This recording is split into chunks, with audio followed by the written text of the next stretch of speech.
The anime begins by introducing a boy named Ryoma Takabayashi, who is our protagonist. He tells us he's 11 years old and lives alone in the forest, or at least that's how it seems, since he actually lives with hundreds of slimes, which he raises and feeds to help them evolve. Ryoma also explains that slimes evolve based on what you feed them, like centipedes, for example. There are various types of slimes: poisonous, acidic, cleaner slimes that eat grime off objects and leave them sparkling clean, and also scavenger slimes. After explaining how things work, Ryoma decides to leave his house and tells us that outside, he's sometimes encountered goblin thieves who want to harm him, so he's had to fight. Though those encounters are rare. As he walks, he hears some men gathered together, so he stops for a moment to spy on them. That's when Ryoma realizes the men are trying to help a man who's badly injured, but since they're deep in the forest, their only option is to carry him to town and hope he survives. However, Ryoma decides to help and approaches them. Because he hasn't communicated with people in so long,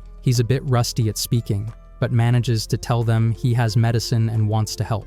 At first, the men are suspicious, but after trying the bottle Ryoma gives them, they see it's real medicine and give it to the injured man. After a moment, the man catches his breath but remains unconscious, so Ryoma offers his home nearby as a place for them to rest. They all head to Ryoma's house, but on the way, they encounter a horde of slimes. The men plan to kill them, but Ryoma explains they're not enemies, those slimes are his pets. The men apologize for wanting to attack his slimes, and they continue on, chatting about various topics. Among these, the man who seems to be their leader tells Ryoma he's also been a creature tamer. Soon, they reach the end of the path and come face to face with a mountain, so Ryoma activates a magical barrier to reveal the entrance to his home. This allows everyone to rest, but two of the men tell their leader that there's something very strange about that house. Well, what's strange is that a mere child lives alone in that forest, and even stranger is that he can use magic. He also knows how to make potions and tame slimes. After that,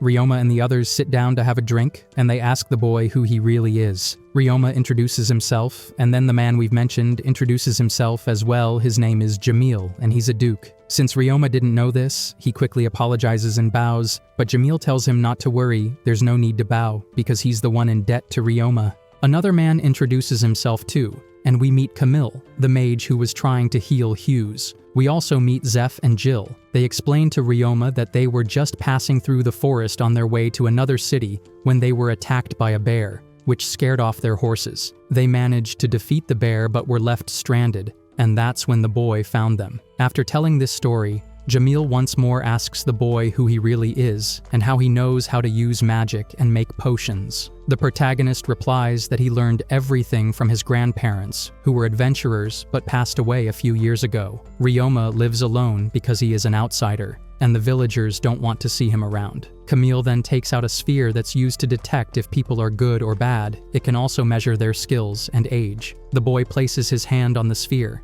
and everything seems normal. Ryoma leaves to make dinner, but Camille points out something peculiar. The sphere revealed the kid is only 11 years old, yet he has skills far beyond what's normal for a child. This worries Jamil, and he wants to take Ryoma with them to keep him safe. So he decides they'll go to the city first to see what he can do to help Ryoma. That night ends, and the next morning, the men prepare to leave since Hughes has already healed, though he's still a bit weak because he lost a lot of blood from his injury. Ryoma then gives him another potion to help regenerate blood quickly. Hughes takes it and thanks Ryoma for all his help, telling him that if he ever needs anything, he shouldn't hesitate to look for him in the city. With nothing more to say, the Duke and his bodyguards leave and say goodbye to Ryoma. However, Ryoma feels a bit uneasy, since he has lied to them. This whole story about his deceased grandparents was just something he made up to avoid their questions, as the one who actually died years ago was Ryoma himself. So, to better understand what's going on, the anime takes us to another scene where we see Ryoma in his past life 3 years earlier. He had a normal life as an office worker in Japan, but to be honest, he no longer wanted to work there due to his boss's mistreatment and the harsh, poorly rewarded working hours. Then suddenly, Ryoma appears in a very strange place where there is an old man and 2 girls. They explain to Ryoma that he is dead, but he takes the news quite calmly and asks them who they are. The old man explains that they are gods and that his name is Gain,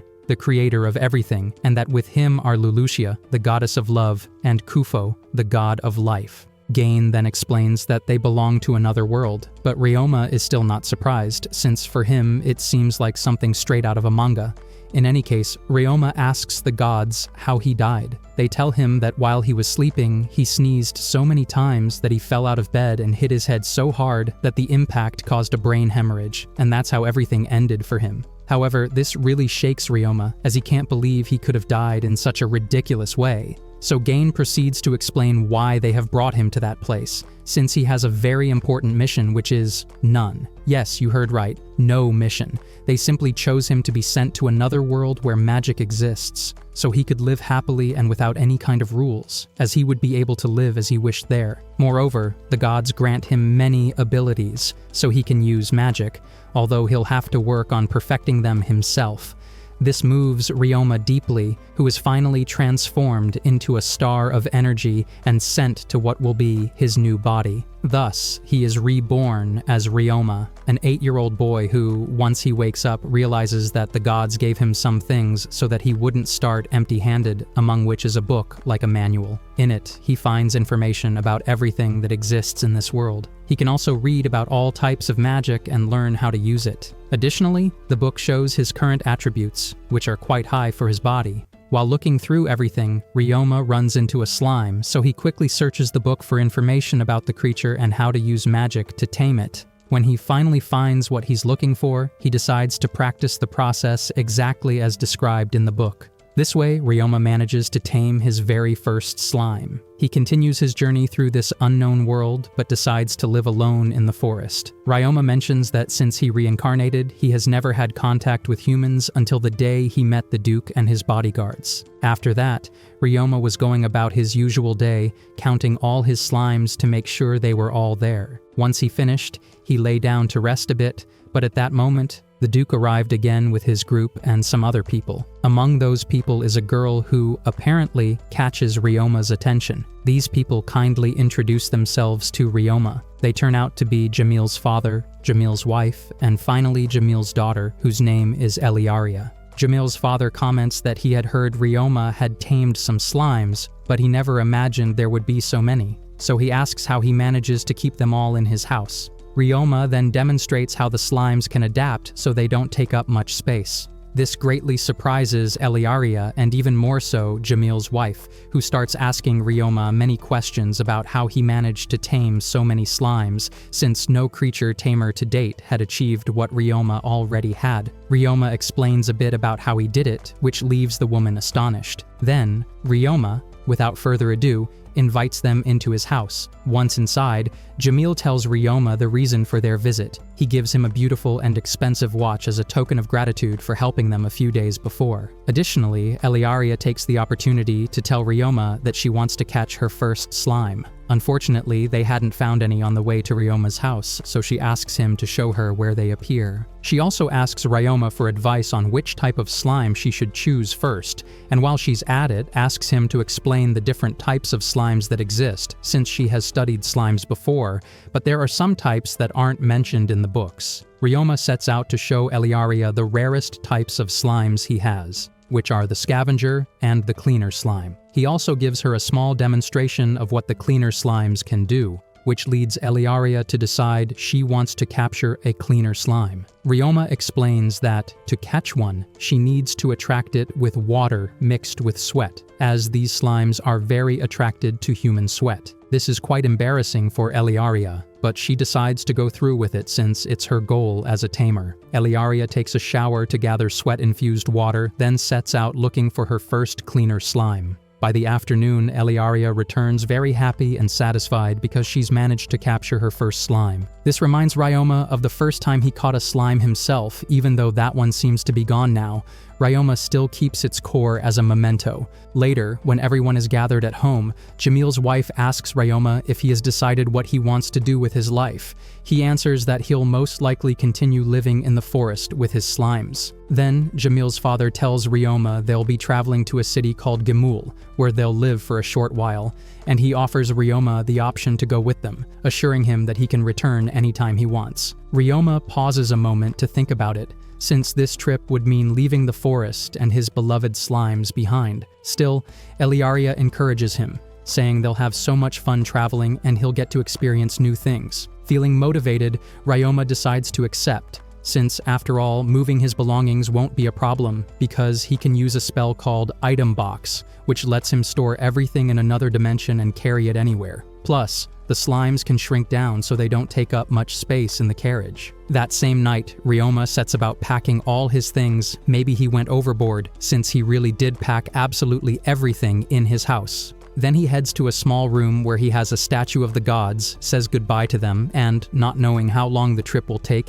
decides to bring everything with him. Once all the preparations are ready, they set off. Jamil's chief butler summons the carriages they'll all use, and so the journey officially begins. Along the way, Eliaria asks Ryoma about his ability to use the elements of fire and water, as well as earth and space, and how he's able to use them. Ryoma tells her it's all thanks to his grandmother. But Jamil warns Ryoma that people who try to use many elements at once usually can't master a single one. However, this doesn't worry Ryoma, since, according to him, his grandmother told him the same thing. Ryoma has also been working with alchemy, which Jamil's father finds quite unusual for someone so young, considering alchemy isn't very common in that world, and the few alchemists there are tend to be very secretive. Then Eliaria asks about his alchemy achievements and what he has developed. Ryoma tells her he's managed to create an antidote that makes rock salt edible. The rest of the journey is spent chatting about all sorts of things, until they arrive at a place where they decide to camp.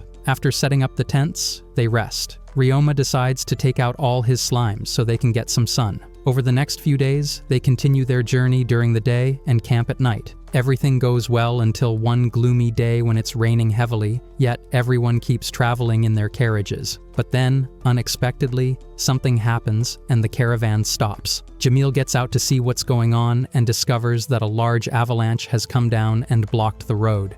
Jamil asks one of his men if there's another possible route, and the man says there is, but it would delay their trip by about 3 more days. Another guard mentions he's heard that there are a lot of bandits in that area, so they need to move quickly. Jamil then considers using an earth spell to move all that dirt. At that moment, Ryoma realizes what's going on and decides to take a look to see how he can help. While Jamil is discussing ways to solve the problem with his men, Ryoma arrives and creates a barrier to block the water so it doesn't keep falling in that spot. He also explains to Jamil and his men about a very efficient spell he knows to quickly remove the obstacle. To make it clearer, Ryoma demonstrates the spell for them. He transforms all the landslide dirt into easy-to-carry blocks, and brings his slimes to help out as extra hands. After a short while, Ryoma and his slimes manage to clear the road so the journey can continue. Jamil's wife, very happy and grateful, rushes over to Ryoma and hugs him so tightly she doesn't realize she's actually smothering him with her chest. With that, this scene ends. The travelers continue on their way for 4 more days with no incidents until they finally reach the city of Gimul, which is super exciting for Ryoma, since it's his first time visiting a city since arriving in this world. Once there, Ryoma heads to what will be his room at the hotel. Then he explains to us the goal of Jamil's family's trip, to evaluate all the city's mines, certifying which are fit to keep producing and which are not. But before that, Ryoma and the others decide to go to the city's church, so Ryoma can receive something called a status panel, which tells the state of a person and also serves as an identity card. When they arrive, one of the attendants tells them to follow her to the baptism room, where the object is kept. She also tells Ryoma that, first of all, he must be baptized by placing his hand on the crystal. When Ryoma puts his hand on the crystal sphere, it transports him to another dimension, where he meets the gods who brought him into this world. Then, the gods are very happy to see Ryoma again, and Ryoma also feels very happy to see them. However, for a moment, Ryoma gets worried because he thinks he might have died again, but it turns out it was just the gods who brought his mind to that place temporarily and will return him to where he was. Ryoma remembers the first time he saw the gods, when they told him that once he visited the city, he should go to the church in order to communicate with them.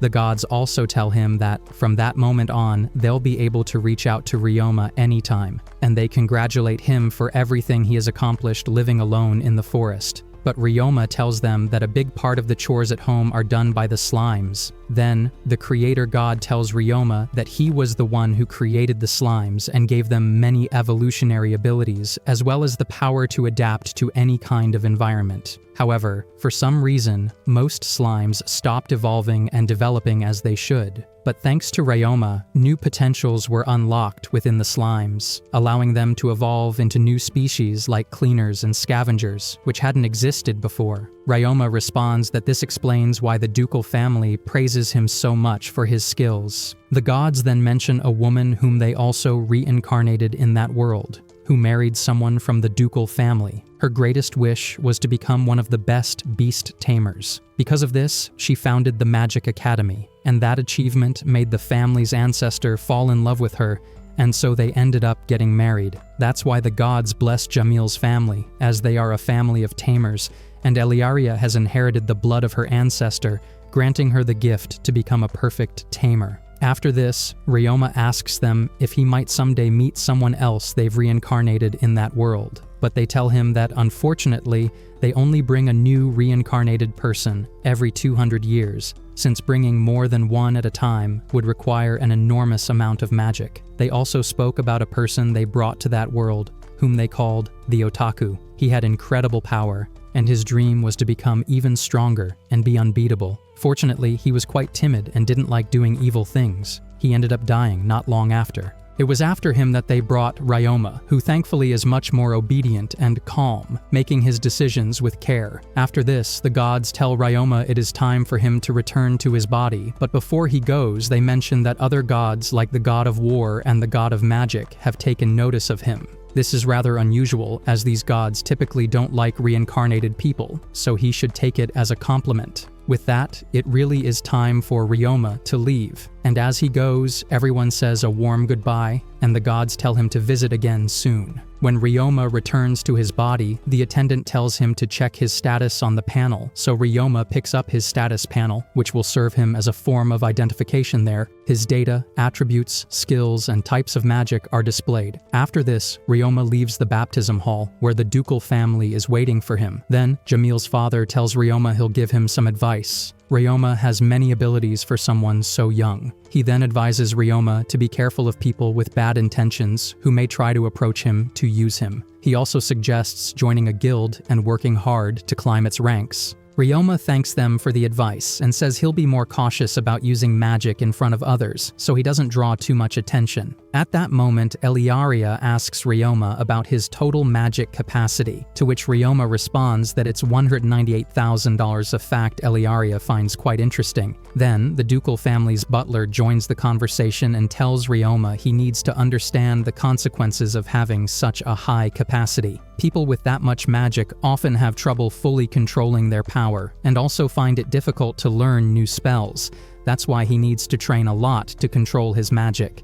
This was all new to Ryoma, since he'd never really interacted with other humans and had no idea about any of this. Eliaria adds that her total capacity is 200,000, which is higher than Ryoma's. Ryoma thinks it's probably because she's an heir to the Otaku's bloodline. At the same time, Eliaria asks him how he became so skilled with magic, and Ryoma tells her he used to play with magic in his free time, gradually learning more as he experimented. Ryoma tells the girl he can show her how it's done, since she doesn't really understand what it's like to play with magic. This makes her very happy since she greatly admires Ryoma and everything he knows. After this, they all decide to leave the church and head to the Tamers Guild. There, both Ryoma and Eliaria register to join, but they don't expect how difficult it will be to rank up. In that guild, tamers must demonstrate the strength of their tamed creatures to be considered for advancement, which is a problem for Ryoma since he's a slime specialist. For that reason, Jamil's father decides it's better to try their luck at the Adventurers Guild, where they do value combat and survival skills, something that's a good fit for Ryoma. With that, they head to the Adventurers Guild, and Ryoma has to take a test to determine his abilities. Ryoma grabs a bow for the test, and a tough-looking man who seems to be the guild leader explains that he has to shoot arrows at targets and can't miss,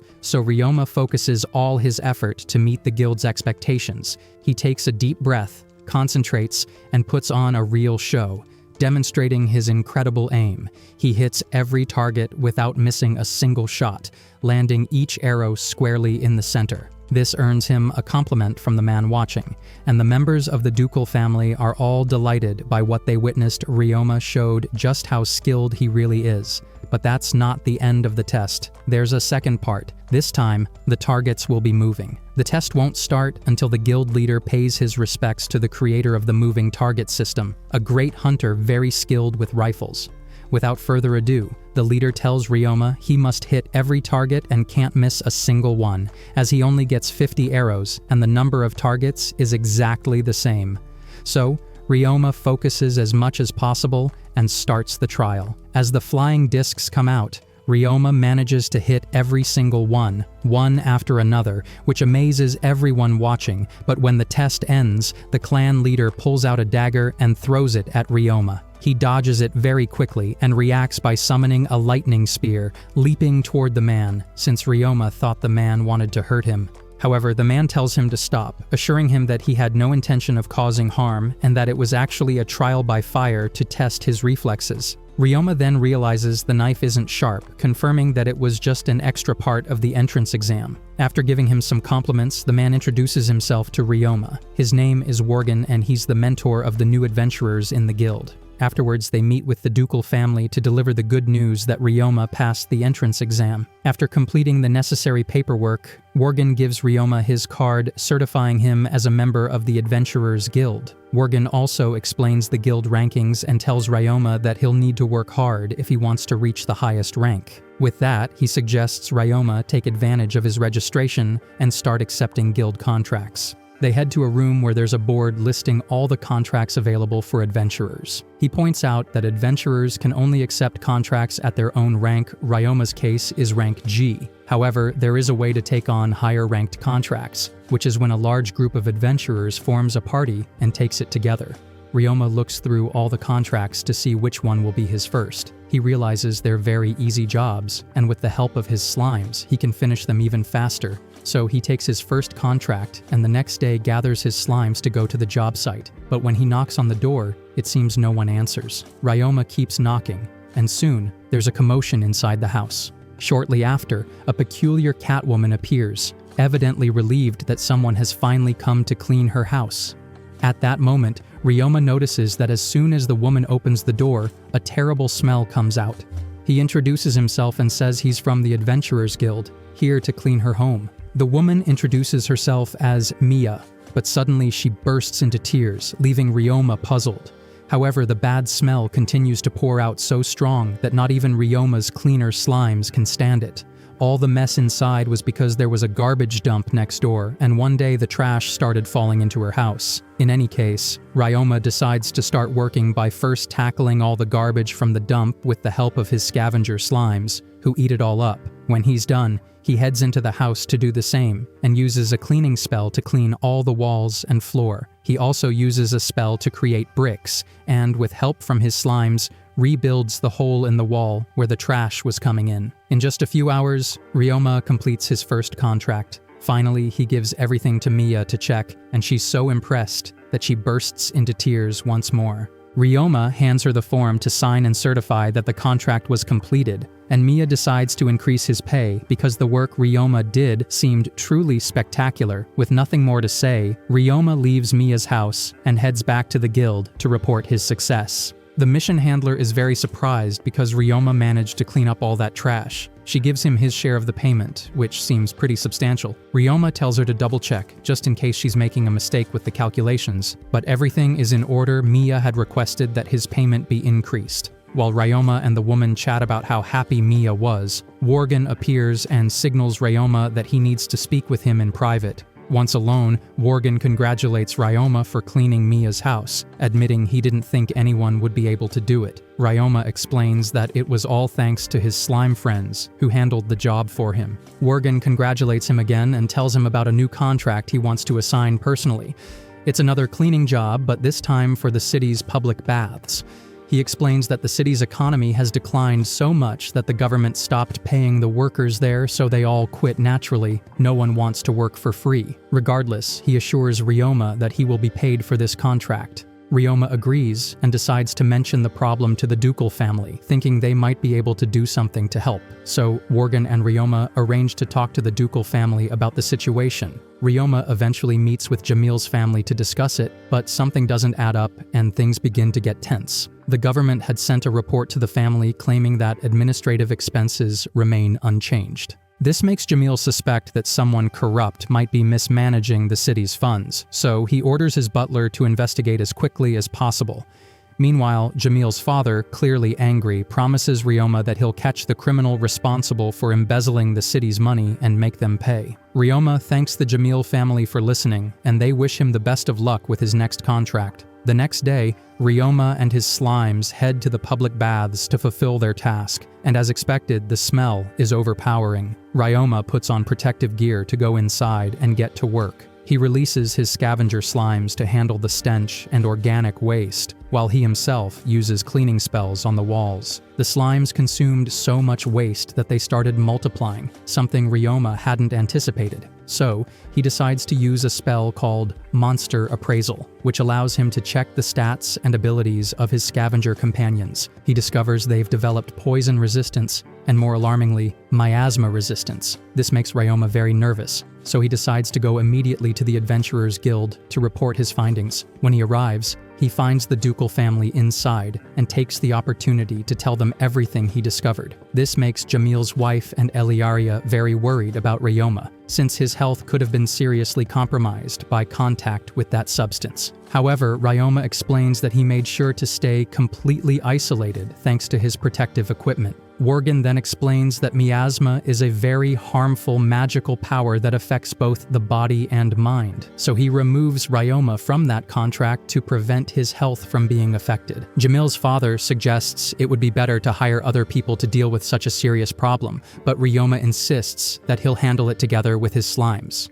He tells them not to worry, since he has various resistances and abilities that will keep him safe, as well as personal protective equipment. With that, Ryoma says no one is better suited for that mission than him and his slimes. Jamil's father, a bit embarrassed, asks Ryoma if he's sure about doing it. Seeing Ryoma's determination, he thanks him for his brave act and offers no resistance. Ryoma returns to the baths to resume the job, this time accompanied by some members of the Adventurers Guild, who wait outside in case Ryoma needs help and to ensure no one else enters and gets exposed to the miasma. While Ryoma keeps cleaning, he witnesses the evolution of one of his scavenger slimes, which turns into a king scavenger slime with improved skills, making the cleaning process much faster. Ryoma spends day and night working without stopping, wanting to finish as quickly as possible. Finally, on the third day, he finishes the job, and as he leaves, everyone asks how he's feeling and if he's okay, but Ryoma is completely fine. After this,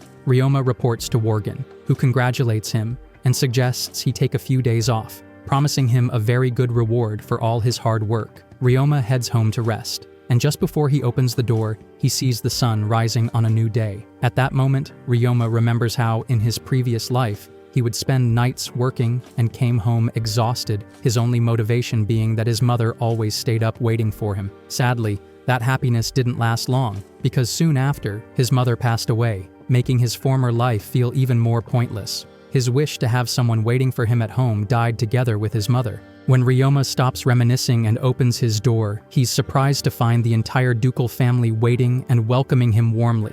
This shocks Ryoma, and he can't hold back tears of joy, overwhelmed by the feeling that once again, there's someone waiting for him at home. Finally, Ryoma goes to bed, feeling very grateful for being reborn into this world and for having what he can now call a family. The next day, all the members of the ducal family get up early to prepare a surprise for Ryoma, organized by Eliaria, a big family breakfast, during which Eliaria asks Ryoma to teach her how to play with magic. Additionally, Camel, the mage, offers to give them advanced magic lessons since he excels at it. Ryoma and Eliaria go to an open field to play with magic. Ryoma gives Eliaria a small demonstration of what he normally does when playing with magic and then asks her to give it a try. Before that, Ryoma shows her a spell to make bubbles. She tries and manages to create some, just like Ryoma, but notices that her bubbles pop instantly, while Ryoma's remain floating. So he explains that you just have to imagine the water is very viscous to make the bubbles more resistant. The girl tries it and manages to make longer-lasting bubbles. They spend some time playing with the bubbles. Ryoma even shapes some of them, which makes Eliaria admire him even more for all the things he can do. Feeling motivated, Eliaria starts practicing to try to do the same as Ryoma. Meanwhile, he and Camille move on to train with some more advanced magic techniques. Camille demonstrates a spell called Fire Arrow, which Ryoma is also able to cast without any problems. They spend a while training, and Ryoma learns some pretty efficient attack spells. Not only that, but Camille also teaches him a few defensive spells. The training doesn't last long, since Ryoma picks up everything Camille has to teach him very quickly. After that, the head butler of the family joins the training session to teach Ryoma some space-time spells. Then Ryoma demonstrates a spell he knows well: teleportation. After that, the butler tells him he'll teach him 2 more spells, the jump spell and the dimensional home spell. He starts by explaining how to perform the jump spell, and after listening to the explanation, Ryoma tries it and succeeds on the first go. Next, the butler tells him they should move on to practicing the next spell. Ryoma puts in a lot of effort and dedication because he's really interested in this spell. He wants to be able to store his slimes inside it and take them wherever he goes. As night falls, Ryoma finally manages to create his own dimensional home, which gets him really excited. After that, they all head home since it's getting dark. The next day, everyone heads out to the northern mines of the city. On the way, the ducal family talks about the duties of a noble, including fighting for their region and family if anyone tries to harm them. This includes Eliaria, as she also has to fight whenever necessary since she's a member of the ducal family. Once they arrive at the mines, everyone prepares to go in and check out a mine that had been abandoned because some small monsters had invaded it. At the same time, Eliaria and Ryoma take the opportunity to train their combat skills. As they go deeper into the mines, a giant mantis appears on the path, and Jamil's guards think it's a good chance for Eliaria to practice. However, they're all ready to jump in if something goes wrong. Eliaria tries to hit the mantis with an ice arrow, but she misses. She tries once more and manages to hit it, so everyone congratulates her and gives her some tips for next time.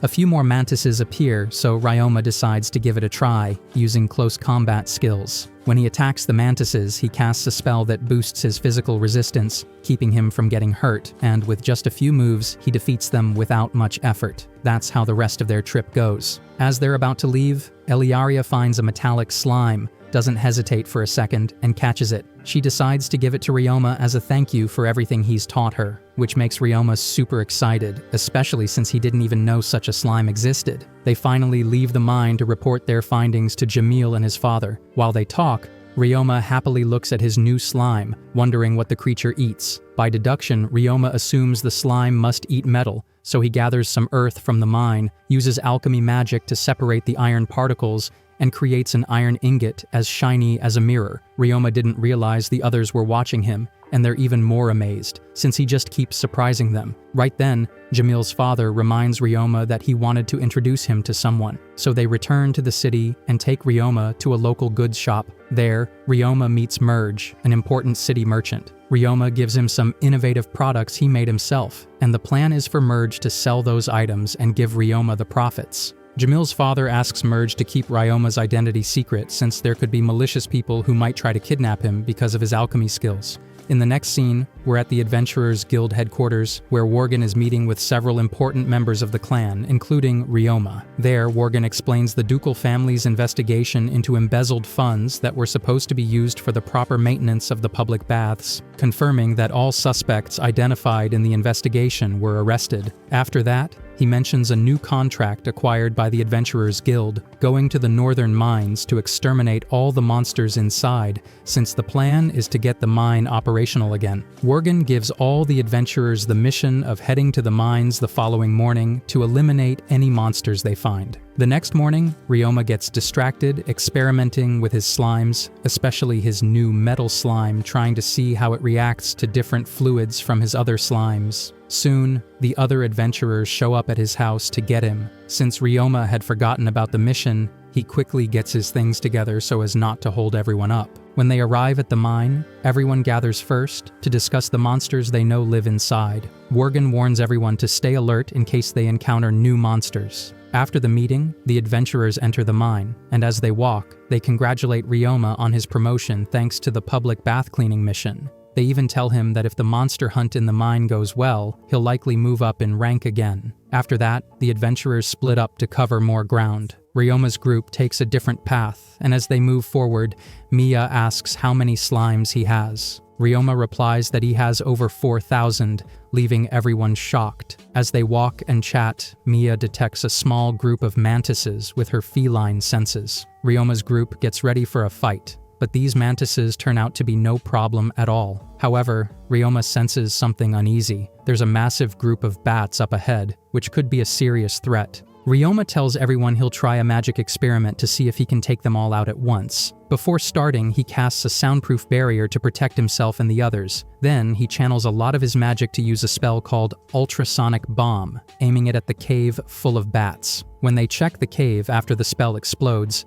they find all the bats down on the ground. Ryoma knocked them all out in one stroke. He uses this as a chance to feed some of his slimes, hoping they'll keep multiplying. This way, Ryoma and his group leave the mine for a short break, and when they reach the entrance, they find all the other adventurers gathered there. So, they go over to take a look and find Worgen, who was talking about an unexpected event that another group had deep inside the cave. It turns out they had come across a goblin village and had a skirmish with them, leaving some adventurers injured. Worgen starts explaining to all the adventurers the plan he came up with to attack and wipe them out, letting them know that the goblin village is located in the deepest part of the mines. As the first part of the plan, they sent Mia and another companion as decoys, provoking the goblins so they would chase them to a large crater that Ryoma had filled with his corrosive slimes, so any goblins who fell in would be dissolved. However, some goblins managed to get across by climbing over the others' bodies, so the rest of the adventurers waited for them with arrows and magic. But there were so many goblins in the area that the adventurers started having serious trouble handling them. Soon, Ryoma comes up with an idea, and to carry it out, he needs the help of all his slimes. He tells the adventurers to step back and protect themselves since he's about to unleash another ultrasonic bomb. After protecting everyone with a soundproof barrier, he uses his slimes to guard himself and, after concentrating, sets off a huge sound bomb. This leaves the goblins somewhat stunned, but it isn't enough, so Ryoma and his slimes charge at them together. With that, all the adventurers launch a huge counterattack and manage to wipe out all the goblins, or so they think, because soon the goblin chief appears, leading another big army. This puts both Worgen and Ryoma in a tight spot, but once again, Ryoma sends out all his slimes to crush the monsters, a task they manage to pull off thanks to great coordination. Finally, all the adventurers gather to look at the scene. The battle against the goblins is finally over, and they've been wiped out completely. Then, everyone leaves the mine to meet up, rest, and heal the wounded who are now being treated by Ryoma's healing slimes, whose abilities had evolved so much that they could heal much faster. Finally, Worgen tells everyone they did an excellent job and that he'll make sure everyone gets a good reward for their efforts. After this, everyone heads home, totally exhausted. While everyone sleeps in the carriage, Ryoma goes up to chat with the boy who's driving. Ryoma tells him he can take a break and that he'll take over, but the boy says he's not tired yet and will drive a bit longer before switching. While Ryoma rests, he reflects on how happy he feels to have been reincarnated in that world, and how much he owes to the Jamil family they took him in and made him feel welcome and happy from the very first day he decided to travel with them. Still, Ryoma thinks he can't depend on them forever, and that it's a good idea to become independent someday. Finally, Ryoma arrives home and says goodbye to his adventurer friends. As they're saying their goodbyes, Mia shouts that Ryoma could get rich if he opened a laundry service with his cleaning slimes, an idea that keeps spinning in Ryoma's head. When he enters the house, he meets with the family to talk about everything that happened. On top of that, Ryoma takes the opportunity to share his new decision with the family. He wants to become independent and make his own way in life. This is a tough blow for Eliaria, who immediately asks Ryoma to explain what he just said. Ryoma thanks them for everything they've done for him so far, stressing how they've treated him like one of the family, but explains that he doesn't want to become a spoiled kid. That's why he wants to step back and fend for himself. Still, this doesn't really surprise anyone else, since in some way they were already mentally prepared for the day Ryoma would decide to strike out on his own. Even so, the family sets a few conditions. Ryoma should stay in touch so they're always aware of how he's doing, and if he ever finds himself in trouble or something goes wrong, he shouldn't hesitate to let them know since they'll always be looking out for him. Eliaria is still a little upset by the news, but admits she can't stand in the way of Ryoma's decisions. Just in case, she asks him to make sure they see each other again, because she's afraid Ryoma will disappear from their lives. He tells her that's not the plan. He just wants to face the world on his own, and to him,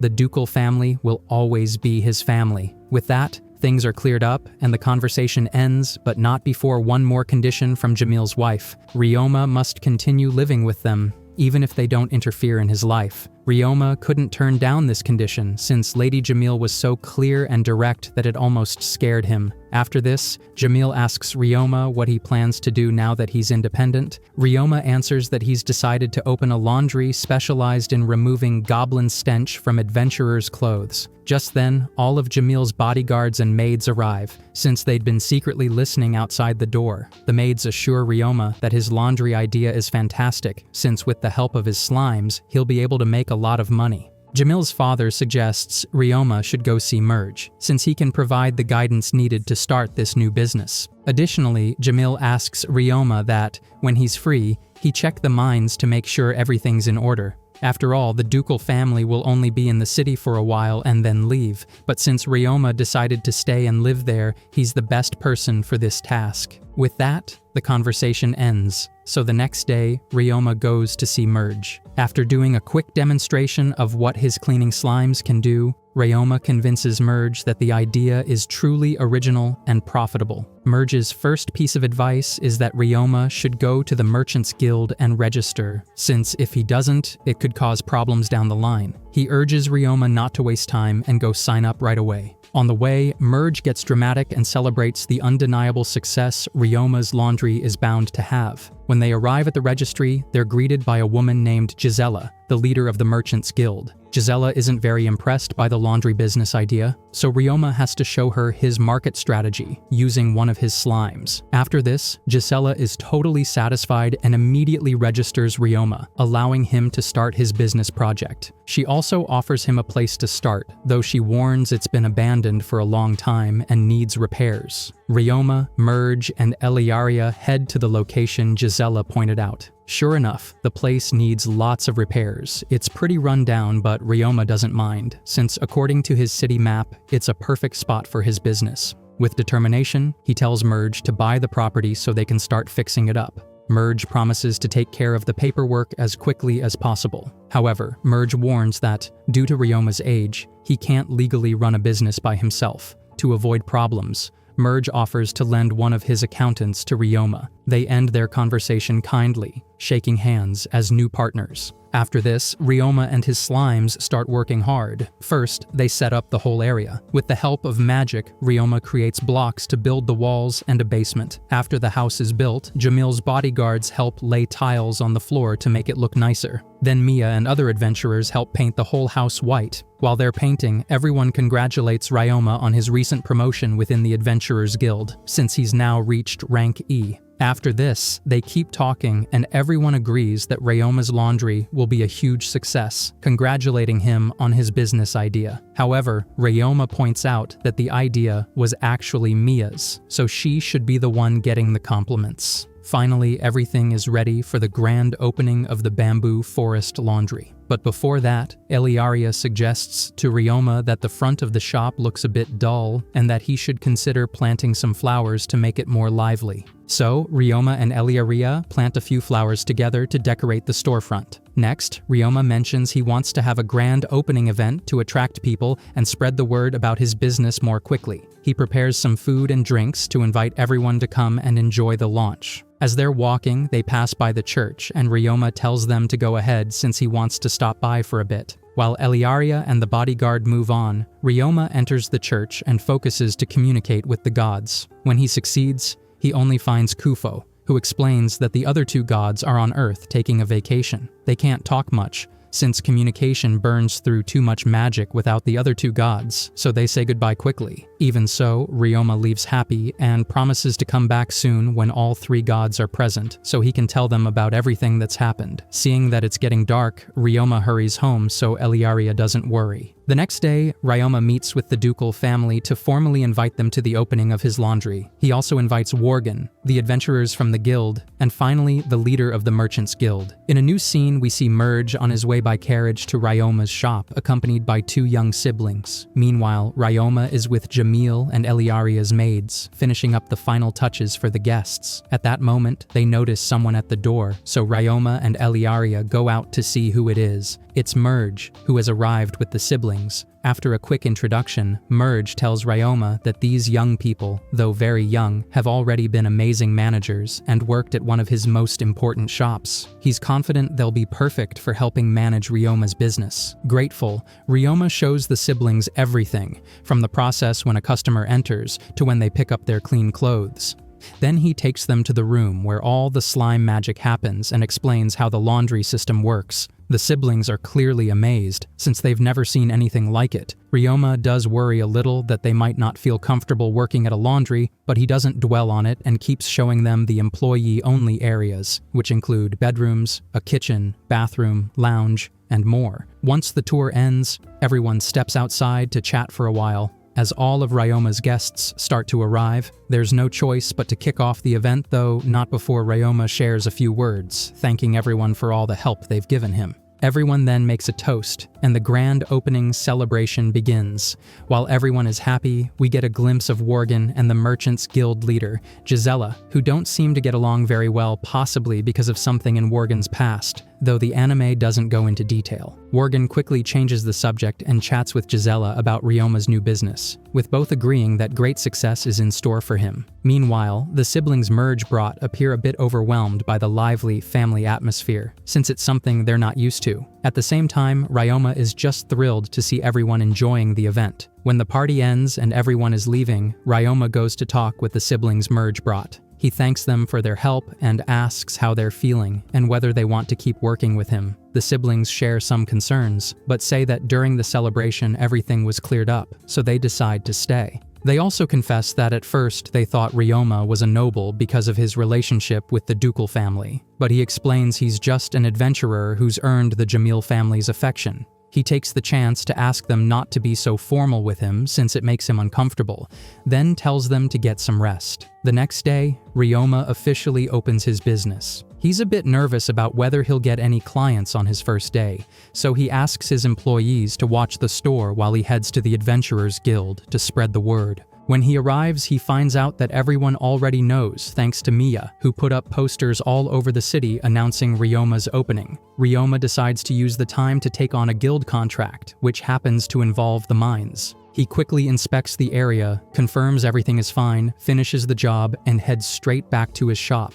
When he returns, he finds a massive crowd outside and gets scared something bad has happened. But it turns out his shop is doing so well that people are showing up non-stop thanks to Miya's advertising. Ryoma jumps in to help his staff, and they have a first day packed with customers and a lot of hard work. When the day finally ends, they close up the shop and get ready to rest. Ryoma remembers the siblings didn't get a break all day, which makes him feel guilty. He doesn't want to come off as an overbearing boss, so he runs off to see Gisela to ask for help finding more employees to better organize shifts. Once he gets to Gisela, they chat for a bit, and Ryoma tells her about his success, asking her to help him find new staff. Gisela tells Ryoma to leave everything in her hands and that she'll let him know once she has some candidates to work at his business. After that, Ryoma goes to talk with the ducal family to share the same news he told Gisela. During the conversation, Jamil recommends that Ryoma head to the city guard barracks, since it's very likely he'll find plenty of customers there with dirty clothes willing to pay for laundry service. With that, the conversation with the ducal family ends and Ryoma goes to his room, where he recalls fragments of his past life and once again feels grateful for having come to this world to start over, since things have turned out so well for him. He finally falls asleep with a big smile on his face. The next day, Ryoma's Laundry opens its doors once again to welcome many satisfied customers who all comment on how their clothes come out looking brand new. Ryoma leaves the shop in the care of his managers and goes to see Gisela, who has already prepared a meeting with everyone willing to work at his business. When they all gather, no one can believe that someone as young as Ryoma is the owner. Some even wonder if it's legal. Still, Ryoma takes their reactions in stride, so he explains all the duties employees are expected to perform and points out that since he's a monster tamer, there are many slimes at the business, so new hires should treat these creatures as their co-workers. With that clarified, Ryoma says anyone who disagrees is free to leave. Several do decide to go, since they don't like the idea of taking orders from a child, but 2 people remain, a man named Faye and his daughter Liling, who both say they want to work with Ryoma. Before moving forward, they agree on some employment details, and Liling asks if Ryoma knows of a cheap place they can live since they don't have any money. This isn't a problem since the shop has dorms for employees. Faye mentions he has a broken leg, but Ryoma doesn't see an issue with that either since his healing slimes can take care of it. After the discussion, Ryoma asks one last question. Based on his experience, he wonders why they came armed to the interview since Faye's cane isn't just for walking and Liling has something in her hair that isn't just an accessory. Faye ends up confessing that the 2 of them were assassins, but assures Ryoma they've left that life behind and don't have anything to do with it now, explaining that their former boss died in the war and left them with no real direction or work. They tried working in a mine, but there was a collapse, which is how Faye ended up with a broken leg. Ryoma asks when they can start, surprising them, since they didn't expect to be hired after revealing the truth. He doesn't mind at all, and even asks if, should anything go wrong, they'd be willing to serve as his bodyguards, and they agree without hesitation, officially becoming employees. Ryoma and his new hires go to the shop, and when they arrive, Liling is amazed by the number of customers they have. Without much more to say, they go into the shop and Ryoma introduces them to his other employees. Faye, really happy, gets to work right away, while Liling heads to the washing room to help the slimes. Thanks to their help, they were able to serve everyone and close the business earlier than usual. Then, Ryoma asks the siblings to calculate the total earnings for the day and tells Faye and Liling he wants to talk to them in private. Once they're all together, Ryoma brings out 2 healing slimes to treat Faye's injury, which gets healed without any trouble, letting Faye use his leg again with no pain. After that, Ryoma shows them the rooms that will be available for them. Later, Ryoma meets with all his employees to discuss the total profits for the day, which the siblings have already checked. They tell Ryoma that they made much more money than the day before. The siblings also suggest to Ryoma that he should open another branch in a different city, since they've noticed a lot of people come from out of town. Apparently, a tourist spread the word about the excellent service they offer there. Finally, Ryoma thanks everyone for their work, and they all thank him as well. The next day, Ryoma meets up with Eliaria and tells her how well things are going, but the conversation doesn't last long since Ryoma has to get to work, so he says goodbye to her and leaves. Although Eliaria is happy with Ryoma's results, she feels a bit sad because now he spends most of his time busy. Meanwhile, Ryoma opens his shop again and everything runs as it should. Since everyone is busy, he takes the opportunity to prepare food for his employees so they can eat during their break times. At the end of the workday, Ryoma gathers everyone and says he'll hire more employees and also a cook since he wants everyone to have food to recharge and feel more comfortable. So he goes again to see Gisela to ask for help finding 2 more workers and a cook. Gisela gets to work and points out that this time she'll look for people who don't mind working with slimes, so what happened before with other candidates doesn't happen again. The next day, Gisela finds 4 women, one of whom is an expert cook. Although Ryoma only expected to hire 3 people, he had no problem hiring 1 more. In that moment, Gisela congratulates him on his incredible progress and also suggests he should open a branch in another city. Ryoma prefers to think it over a bit since it feels too soon. More than a week passes and Ryoma's business continues to go wonderfully. Now he has plenty of free time since every job at the shop is covered by his slimes and snails. So he thinks it's time to start taking contracts for the Adventurers Guild again, but he'll take it slow. While tending his garden, he gets an urgent message from Merge. When they meet, Merge tells him the urgency is because he had a business idea he wants Ryoma to join. Soon, the frog season will arrive at a nearby lake, so it's the perfect opportunity for Ryoma to produce waterproof fabric using the slime from his sticky slimes, since many people will go to hunt those frogs and will definitely buy waterproof clothes. Ryoma thinks it's a great idea and decides to work with Merge immediately. In a change of scene, Ryoma and Eliaria head to the mines where Ryoma plans to work on waterproof fabric for the business with Merge, and Eliaria takes advantage of the trip to practice the violin while she accompanies Ryoma. Eliaria starts playing the violin, and after watching for a bit, Ryoma also gets to work. The two of them keep busy for a while, and when Ryoma finishes his work, he invites Eliaria to take a break while the fabrics dry. So they don't get bored, Ryoma decides to make a doll for Eliaria, and with the help of a few spells, he creates a mini sculpture in Eliaria's likeness and gives it to her. Ryoma makes a few more dolls as well. At night, he meets with the ducal family and shows them the crafts he made a mini sculpture for each family member. The next day, Ryoma stops by his shop to see how things are going, but seeing everything running perfectly, he decides to go back to the mines to keep working on the fabrics. After making a few more batches of fabric, Ryoma decides to train with his slimes so he doesn't get bored while the fabrics dry. He spends some time practicing combat techniques to make his slimes stronger. After training, Ryoma notices something really interesting about one of his cleaning slimes.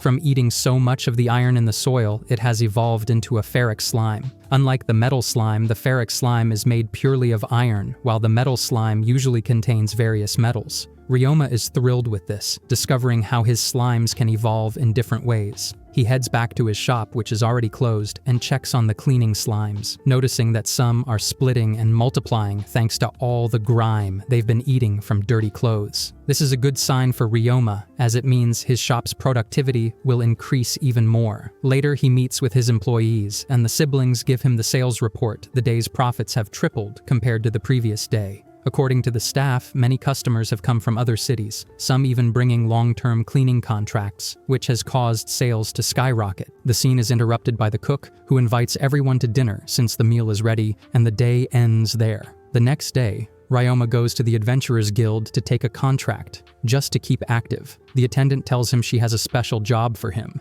There's a group of adventurers outside the city known as the Seekum Adventurers, and rumor has it they have a very rare slime. Naturally, this catches Ryoma's interest, so he asks for more details about how to find them. He's told the men are staying in a house that looks abandoned, but is actually a small inn. Ryoma goes to the place and finds them there. He introduces himself as a tamer and a member of the Adventurers Guild. One of the men doesn't take Ryoma seriously at all, and in a sudden fit, stands up and grabs Ryoma by the neck, asking if he wants to fight, but then lets go. It turns out he's just drunk from the stress of not being able to sell the rare slime. They've traveled a long way trying to sell it, but no one wants to buy it. Luckily, the info gets to Ryoma, who then talks with the two sober men. He tells them he's willing to make a deal, since he's heard they have a rare slime for sale. Unfortunately, the men don't know what price to ask for the creature, since the Tamers Guild told them slimes are worthless. They decide to show Ryoma the slime first, and let him make an offer. Finally, Ryoma gets to see the rare slime. It's very viscous and a deep crimson red. He immediately gets excited and offers the men 2 gold coins for it. They think that's a lot, but accept and thank each other, and Ryoma also takes the opportunity to promote his business. After this, Ryoma heads back to the mines, feeling excited, and as a first step, he places his slime on the ground and makes the control contract. Then he uses the monster evaluation spell to see exactly what it is. He discovers that this slime is a blood slime, and as the name implies, it feeds on blood, which is perfect for Ryoma since it'll be really useful for his hunting missions with the Adventurers Guild. When night falls, Ryoma meets up with Eliaria and she tells him some news. Her parents are going to teach her more control-type magic so she can tame new creatures. She invites him to tag along and watch her training. The next day, the ducal family and Ryoma head to the mines for Eliaria's training. Ryoma ends up joining in as well, and Jamil's wife explains a technique for taming magic that lets you create a bond with the creature you contract. That's something totally new to Ryoma, so he's eager to learn about the spell. To demonstrate, the family brings 2 birds for the kids to train with. The first step is for Jamil's wife to have them make their respective contracts with the birds. Following the instructions, both Ryoma and Eliaria manage to successfully cast the bond spell, which lets them, in a way, see and feel what their creatures are experiencing. Afterward, they take a short break, and Ryoma takes this chance to ask the older members of the ducal family if they've ever made contracts with monsters. It turns out they all have their own creatures, but they don't use them often because they're very powerful, like Jamil's wife, who shows Ryoma the beast she controls, a Fenrir wolf, which is incredibly strong and can use ice magic. That's not all she claims to have around 100 wolves like that under her control, which leaves Ryoma stunned, since commanding so many strong creatures is extremely difficult and requires a lot of magic. Jamil's wife also mentions that her father-in-law is the most powerful tamer, and even though he has fewer than 20 creatures, 10 of them are extremely powerful dragons. That's why Jamil's father can't summon them just anywhere they'd cause chaos and scare everyone for sure. With that, Jamil's wife tells everyone to finish their break and keep practicing the bond spell, and that wraps up the training scene. A few weeks later, Ryoma meets with the Adventurers Guild to discuss the upcoming Grell frog season, which is a prime chance to make a lot of money since the frogs sell well for making pricey medicine. However, the adventurers ask Ryoma about the suit he used when he was cleaning the baths, since none of them want to get their own clothes dirty. Ryoma smartly sends them to Serge, who's in charge of selling those fabrics. The day finally arrives when the ducal family and Ryoma head to the lake to check out the frog season. On the way, they run into the group of adventurers who sold the blood slime to Ryoma, so he asks the ducal family to go on ahead and says he'll catch up, staying back to chat for a bit with the adventurers. There, the man who had been drunk last time apologizes to Ryoma for what happened that day, explaining that he was feeling terrible because they had no money and were completely broke. Thanks to Ryoma, who paid them well for that slime, they were able to get back on their feet and find some peace. With that, everyone goes their separate ways and Ryoma catches up with the ducal family. Everyone is surprised by what they see. A mass of lemur birds has also been drawn to the area by frog season since they come to feed on the frogs. Meanwhile, Ryoma and the ducal family watch as a man tries to get the birds' attention in hopes of taming them, but he isn't having any success and ends up frustrated and angry, starting to attack the birds. The birds fight back by casting wind spells at him, so Ryoma and Camille step in and summon a stone wall to protect the man from the attacks.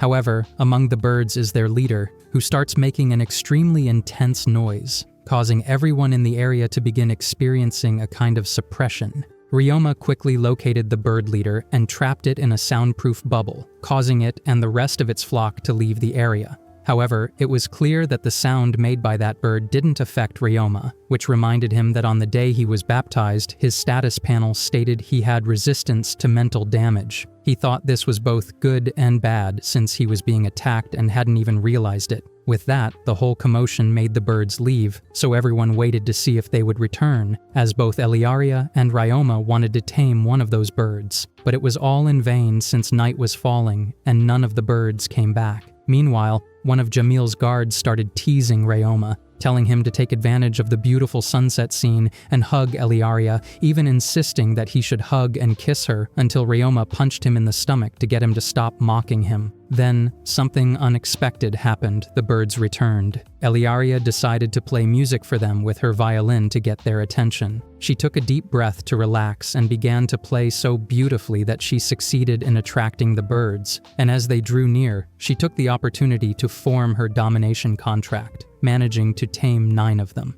Feeling encouraged, Ryoma decided to try as well, so he took out a guitar and gave it a shot. After playing a short but soothing melody, he caught the attention of the birds and, to his surprise, drew the leader of the flock, the same one he had driven away earlier. However, Ryoma had forgotten to make the contract, so Eliaria reminded him before it was too late, and the birds flew away. Ryoma performed the contract and succeeded in taming the birds and their leader. After the adventure, the whole family and everyone else returned home, and that night they had a great banquet to celebrate Ryoma and Eliaria's success as well as the ducal family's farewell, since they were about to leave Ryoma alone in the city. Ryoma and Eliaria used the opportunity to sneak away and talk in private. Eliaria got a bit emotional because parting from Ryoma was hard for her, as she had grown quite fond of him. She quickly regained her composure and decided to give Ryoma a necklace, which had been a birthday present from her mother when she turned 10. The necklace was a rare, extremely valuable, and magical ruby, so Ryoma refused to accept it, feeling it was too much for him.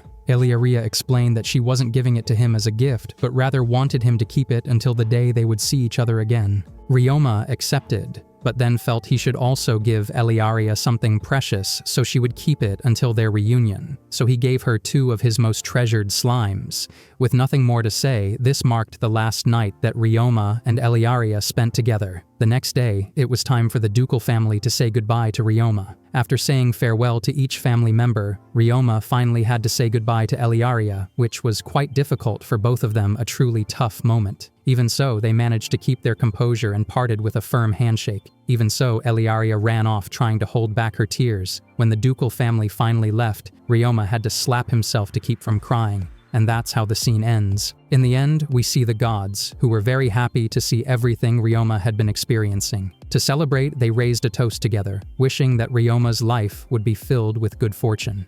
Now, on a new day, Ryoma dictates a letter to Eliaria, telling her that he's doing well and now lives in Gimel. Meanwhile, he arrives a bit late to his bamboo forest laundry and apologizes to his employees for the delay, explaining that he got distracted with his slime research. Once inside, he greets everyone else working for him and notices how hard they work, seeing that everything's going great at the laundry that day. Later on, Ryoma gets scolded by his employee Carla, who tells him he needs to arrive when the shop opens, since he has a habit of doing employees' tasks before opening and ends up stealing their work, which also affects the training of new hires. Carla advises Ryoma to learn to delegate more, and he, a little embarrassed, promises to follow her advice. After that, Carla makes another request. She wants him to open another store. However, before they can talk about it, they're interrupted by some laughter and both go to check it out. The first thing they see is Liling tying up 2 men to restrain them. She explains they were troublemakers claiming their clothes were dirty, though Ryoma finds it odd because he heard laughter before. What really happened was that these 2 guys were pretending their laundry was dirty when it was actually spotless. One of them accidentally admitted it was clean, which started a fight between them and made everyone laugh. When they got aggressive with the staff, Liling took the chance to stop them and prevent any problems. After the situation is explained to Ryoma, Liling decides to take the men to the guards. This makes Ryoma start thinking of ways to prevent crimes in the shop, and as he looks at the windows, he gets an idea. He tells Carla he wants to try something and is heading to the abandoned mines. There, he says that first he'll have his sticky slimes secrete their special liquid. He separates out the water using a magic circle, adds more sticky slime liquid and mixes it, then separates out the water again. By repeating this several times, he concentrates the liquid and finally shapes it into a plate, successfully making a highly resistant, armored glass. He even punches it with a reinforcement spell, and the glass remains undamaged. Thinking it will work great for the windows, Ryoma figures this will help prevent robberies and keep his staff and customers safe. So he instructs his slimes to produce more armored glass, and after a few hours, he's got a large batch of reinforced glass ready. At that moment, he notices a slime among his group that he's never seen before. Using his appraisal spell, he discovers it's a medicinal slime, but he doesn't remember contracting one, so he figures one of his slimes must have evolved. He's surprised to see that this slime now wields a spear, so he guesses it was previously a poison slime, since those are the ones that use weapons. Soon, he remembers that the day before he'd dropped a bottle of antidote, causing a mess, but when he came back there was nothing spilled and the slimes were nearby. Turns out, a poison slime ate the antidote and evolved. Ryoma experiments with other poison slimes and sees that if they eat the antidote, they do indeed evolve into medicinal slimes. When Ryoma gives an order to the medicinal slime, it dispenses various solutions into bottles, like ointment for wounds, anti-hemorrhagic, antidote, fast-acting poison, slow-acting poison, fast-acting paralyzer, and more. He realizes he was right about poisons and remedies all being categorized as chemical liquids. He even creates an antibacterial solution that eliminates various germs and viruses without harming the human body, basically an antiseptic, which Ryoma finds super useful. The next day, he decides to visit the church to greet the gods, but when he uses the oracle, he's surprised there's no one there. As he turns around, he sees an unfamiliar person who introduces himself as Tekun, the god of technology and craftsman. Ryoma notices that on the table beside Tekun are the little figurines he had made of the ducal family. Tekun explains that he wanted to study those pieces closely and ended up making some copies, then asks Ryoma if he's from Earth. Ryoma says yes and explains how he died and ended up in this world, then asks if Tekun is there alone. Tekun tells him the other gods are off doing their own things like the deities of war, magic, and earth. Ryoma only sees an empty spot, but each god has their own comfort zone. Tekun adds that this place and the world where Ryoma lives are actually connected. but it's better if Fernobelia, the goddess of magic and education, explains it since she's pretty hard to find. Ryoma's time there is up. He says goodbye, and later returns to the laundry where he meets with his senior employees, who tell him the new staff are already adapting to the job. Ryoma then explains about the windows and how easy it is to break in if the glass is shattered, but if they install tough, unbreakable armored glass, it will really cut down on break-in pressure. He uses his item box to take out the armored glass and puts it on the table, explaining it'll be used to replace standard glass. Liling asks if she can test it, and Ryoma agrees. Seconds later, Liling unleashes a flurry of blows on the reinforced glass, but can't leave a single scratch. His employee comments that it could be an interesting product, but Ryoma clarifies he doesn't plan to sell it since production is limited. Faye suggests Liling use a strengthening spell, and when she delivers a powerful punch, the glass still doesn't budge. She realizes that with this, it'll be really tough for criminals to get in through any window, though if they get cornered inside, it won't be possible to escape by breaking the window. So the team suggests Ryoma only swap out some windows, so there are fewer entry points, and since they'll know which ones, they can react quickly. Ryoma finally tells them to go ahead and start the installation. One employee reminds him he's got a meeting with Merge, and Carla again brings up opening a new store in another city, though Ryoma still thinks it's too soon. He muses that he only just became independent in Gamol, and expanding now would be a rush. When he meets with Merge, Ryoma explains he's there for a personal purchase. He wants to buy a lot of bottles for medicine since he has time and wants to make some meds. Merge advises him to register a pharmacy at the Merchant Guild to buy in bulk and save money. Then Ryoma chats with Gisela about it and shows her what would be his antidote and antiseptic. After seeing the quality, Gisela asks why he doesn't open a pharmacy, but Ryoma says he's not interested in that right now. She later mentions he'd actually benefit more from opening another store, showing her excitement about how well that investment could go for him. Also, Gisela tells him that if he ever runs out of money, the remedies could be the solution, and she could even buy all his stock herself. Later, Ryoma receives a letter from Eliaria, who tells him she has arrived at the mansion after a long journey, and that her whole family is doing well. At the end, she adds that knowing Ryoma was working hard helped her become more determined. This finally convinces Ryoma to put in more effort and agree to the idea of opening a second shop. The next day, the head of the Tamer Guild visits Ryoma's laundry to see how the cleaning slimes work. He mentions he never would have thought to use slimes that way and shows interest in discovering what other uses they might have. He also wants to make it clear that a tamer's value isn't just determined by the strength of their creature, and with that, he leaves. Ryoma hears a commotion at the entrance of his business, and when he arrives, sees an angry man arguing with one of his employees. Ryoma lets him know that he's the manager, and the man asks what they're doing there, showing a piece of clothing that's torn and damaged. Upon careful inspection, Ryoma thinks it was cut with a knife, then ripped forcefully. He tells the man it looks intentional, and in front of everyone, demonstrates how his cleaning slimes polish some garments, explaining they can't damage clothing. Suspecting this is an attempt to sabotage his business, Ryoma decides to report the man, and when the man attacks him, Ryoma easily pins him to the ground until the guards arrive. His employee Carla suspects something else is going on, since this is the second time someone has tried to sabotage the laundry, even though there's supposedly no competition. She says she'll talk with her brother and that in a few days she'll have more information. Later, Ryoma decides to visit the mines to study katanas, since he'd spoken with the adventurer Asagi about making them or buying them. He mentions he's unsure if he can forge his own katanas, since modern ones are made with tamahagani steel, but believes he can produce the necessary charcoal and iron sand using alchemy in the mines. He knows how to make katanas thanks to his father, who in his previous world was a master swordsmith, but he lacks the technique and is searching for a weapon he can use comfortably. Then, he searches his item box for a spear he took from a bandit he defeated in the woods and tries using it. He remembers his father taught him how to make katanas and martial arts, focusing especially on hand-to-hand combat and the use of many weapons, including spears. When he uses the spear's magic ability, he notices it's weaker than his own magic. The next day, Carla tells Ryoma they've finished investigating what's happening. It's a dispute between factions.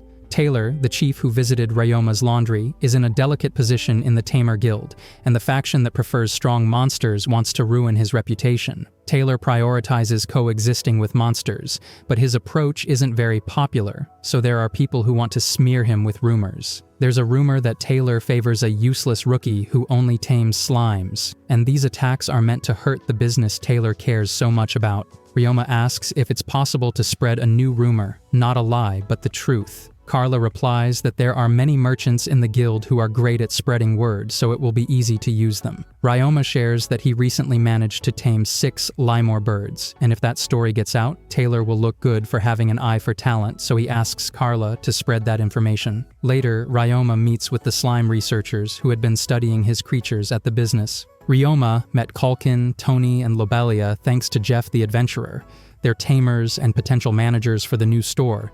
They tell him that working there is much better than at their previous lab, where they often went unpaid over petty reasons and were told to quit since slime research was considered pointless. They mention that slime evolution seemed to happen randomly into different species, so there was no way to properly study it. Ryoma asks what they fed their slimes, and they say it was just leftovers from the food given to other animals. He sighs and explains that the key to how a slime evolves lies in what it eats. They evolve into different species based on their diet. They're totally surprised to hear this, having always believed food didn't matter. But now they feel motivated and show a lot more interest in Ryoma's knowledge. That same night, as Ryoma is walking through the streets, he's ambushed by several people trying to attack him. Although he tries to hide in the alleys, he's found easily. He uses teleportation to escape for a moment, and then uses his dimensional home to release one of his Limor birds, which flies up into the sky. When the criminals spot him, Ryoma fires poison needles at each of them,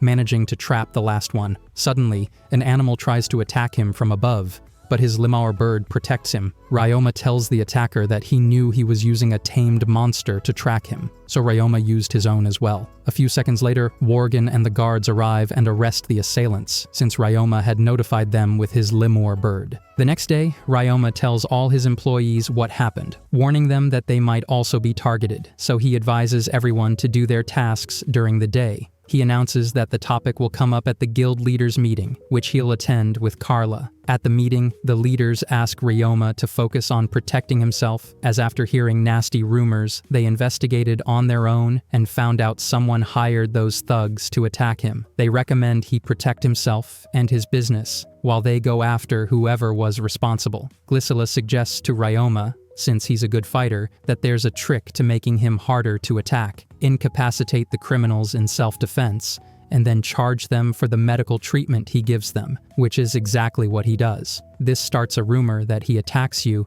and then bills you, something the guards repeat when catching the attackers going after Ryoma. One of the guards tells Ryoma that some of the thugs regret working because they're stuck paying off the treatment debt. Back at his business, Ryoma holds a drill with his employees on how to deal with an assailant. There's Dolce, a new bodyguard introduced by Jeff. He also notices that the rumor about him taming the Limor birds is spreading thanks to Callum. Later, Carla hands him a business report showing profits have increased significantly, and tells him that the 3 potential managers have already mastered the basics of accounting. Seeing all this progress, Ryoma starts planning to open a new store. Afterward, he visits Glycilla, who, now that he's not in danger, gives him several options for where to open the new shop. After that day, Ryoma bids farewell to all his employees as he gets ready to travel to the next city, where he'll open his next laundromat. Ryoma writes to Eliaria telling her that he's left Gimel to move to Lenaf in order to open the second branch of Bamboo Forest, his laundromat. She's really happy about the news. After that long trip, Ryoma arrives in Lenaf, checks the letter he's carrying for Pioro Sayonji, recommended by Glycilla as a trustworthy contact in Lenaf, and makes his way to the Sayonji market,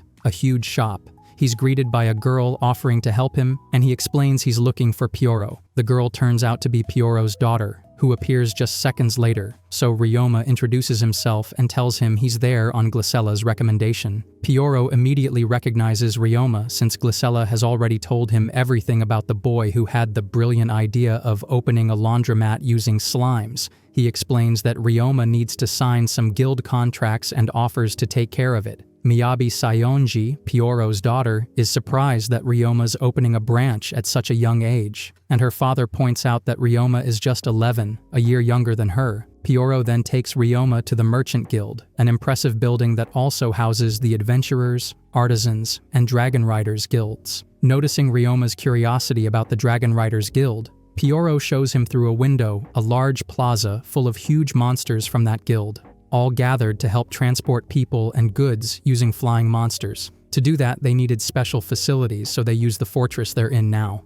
Next, he explains that the Adventurers Guild collects materials, the Artisans Guild works with them, the Merchant Guild sells the products, and the Dragon Riders handle transport. That's how Lenaf developed. Pyoro says that the person who dreamed up and built the city was one of his ancestors, who even came up with the name Airport. Ryoma immediately realizes that ancestor must have been another person from Earth who ended up in this world and left their mark. After finishing all the paperwork, Pyoro shows Ryoma the building where he'll open the new shop, conveniently located right across from his own store. He gives him a tour, and Ryoma notifies Gimel so they'll send staff, since he has to work on setting up the place. Later, Pyoro offers to let Ryoma stay in his home, guessing he hadn't booked a room at the inn yet. During dinner, Ryoma is amazed by the food, with ingredients he's never seen before. Pyoro comments that there's also miso, mirin, vinegar, and soy sauce. After dinner, Miyabi is still stunned that Ryoma already owns a business and a branch at only 11 years old, while Pyoro notes that his own daughter isn't making as much progress since she doesn't speak as politely as Ryoma, and wonders if she'll be able to get into the Royal Capital's academy. He then asks Ryoma about his plans, and Ryoma says he wants to wait for his staff from Gimel to arrive, prep the shop, and look for adventuring work in the meantime. They're surprised to learn that Ryoma is already an E-rank adventurer at his age. They explain that there aren't many E-rank jobs available at the moment, since there's a very strong monster roaming near the city, making it impossible to issue simple jobs outside Lenaf. It's a D-rank smash boar. The next day, Ryoma continues preparing for his new branch and then heads to the Adventurers Guild. Later, he's out on the city outskirts since the only available E-rank job is gathering herbs, which he finishes easily. Afterwards, he receives a letter from Eliaria, who's happy about the new branch and tells him the ducal family is also pleased with his progress. At the end, she suggests that, if possible, he open a branch in the capital so they can see each other. Just as Ryoma finishes reading the letter, he sees some adventurers running by in fear it's because of the smash boar. Ryoma reacts quickly and shoots a few arrows, but they don't hurt the boar since its skin is too thick. He then goes in for close combat, and after making it retreat, delivers a powerful punch to its nose with a strengthening spell, completely defeating it. The adventurers thank him for saving them, but tell him their companion is injured. Ryoma offers to follow them since he can use healing magic. They decide to go get their companion and bring her to him. Meanwhile, Ryoma uses his dimensional home to summon his blood slime and uses it to drain all the blood from the smash boar's corpse. He's surprised at how quickly the slime finishes, and when the adventurers arrive with their injured friend, Ryoma checks her condition and sees she has a couple of broken bones and some nasty wounds, but he can heal her. He then uses his healing slime to begin a healing spell, and in just a few seconds, she's completely recovered. The girl stands up and thanks him for saving her. After that, they give Ryoma a small pouch of gold, explaining they have nothing else on hand, but if they return to the guild, they'll pay him properly. Ryoma says that's fine, but in exchange, he asks for help bringing the smash boar back to the city. He explains that he was also out gathering herbs and needs them to declare that he didn't hunt the boar for selfish reasons, but just came across it out of necessity. They're surprised and ask if he's also E-rank like them. Ryoma says yes and introduces himself, as do the other adventurers, Philly, Luri, and Ken. Pyoro is surprised when he sees Ryoma bring the smash boar to his kitchen. Even though he'd asked him to hunt one for the meat, he didn't actually think Ryoma would pull it off. Then a staff member from the Adventurers Guild visits because they heard a smash boar was brought to the shop and remind him that hunting dangerous monsters without an official commission is forbidden for the protection of low-level adventurers, asking for an explanation. Ryoma is glad he asked the adventurers to testify for him, so he didn't break any rules as it was strictly self-defense. They ask him to bring the tusk to the guild as proof, and he'll get a reward. Then both the staff and the adventurers leave. Pyoro asks if Ryoma wants to sell him all the meat. Ryoma agrees, but wants to keep some pieces for himself. When the cooks start butchering the boar, they tell Pyoro there's no blood, which seems strange. Ryoma explains he already drained all the blood with his blood slime. Excited, Pyoro asks Ryoma to sell him the slime since it'd be great for blood drainage, but Ryoma refuses several times since it would be hard to manage without a tamer, and he only has one of that kind. Later, Pyoro tells Ryoma he asked the cooks to do something with the meat, but all they thought of was cooking it with salt. He asks if Ryoma has any other dish in mind and invites him to cook, offering any ingredients in the store. Miyabi also offers to help. When they finish cooking, the meal is served at the table. Ryoma tells them the dish is called pork with ginger, but then corrects himself and says it's smash boar with ginger and boar soup. They're blown away by how delicious the dish is, and Pyoro doesn't waste any time. He starts selling it at his shop later, bringing in lots of customers. Later, Ryoma returns to his place to continue with construction work, just as some of his employees arrive in the city. He tells them the shop will be ready to open as soon as he's finished the final details. After that, his employee Carla introduces him to the new team for the second shop, 2 clerks who will also serve as bodyguards and a chef. After meeting them and seeing they're good people, Ryoma feels grateful to Carla for finding such a great team. She then asks him to make a list of everything they'll need for opening. 3 days pass with everyone working together to get everything ready. Finally, Ryoma officially opens the doors of Bamboo Forest Laundry's second branch. Right from the start, lots of customers show up, including Pyoro and Miyabi, and Ryoma lets Eliaria know about the opening. In no time, there's a super long line outside because of the shop's popularity. The next morning, Ryoma gathers his employees, Pyoro and Miyabi, to say goodbye, since he's heading back to Gimul now that everything's running smoothly at the new place.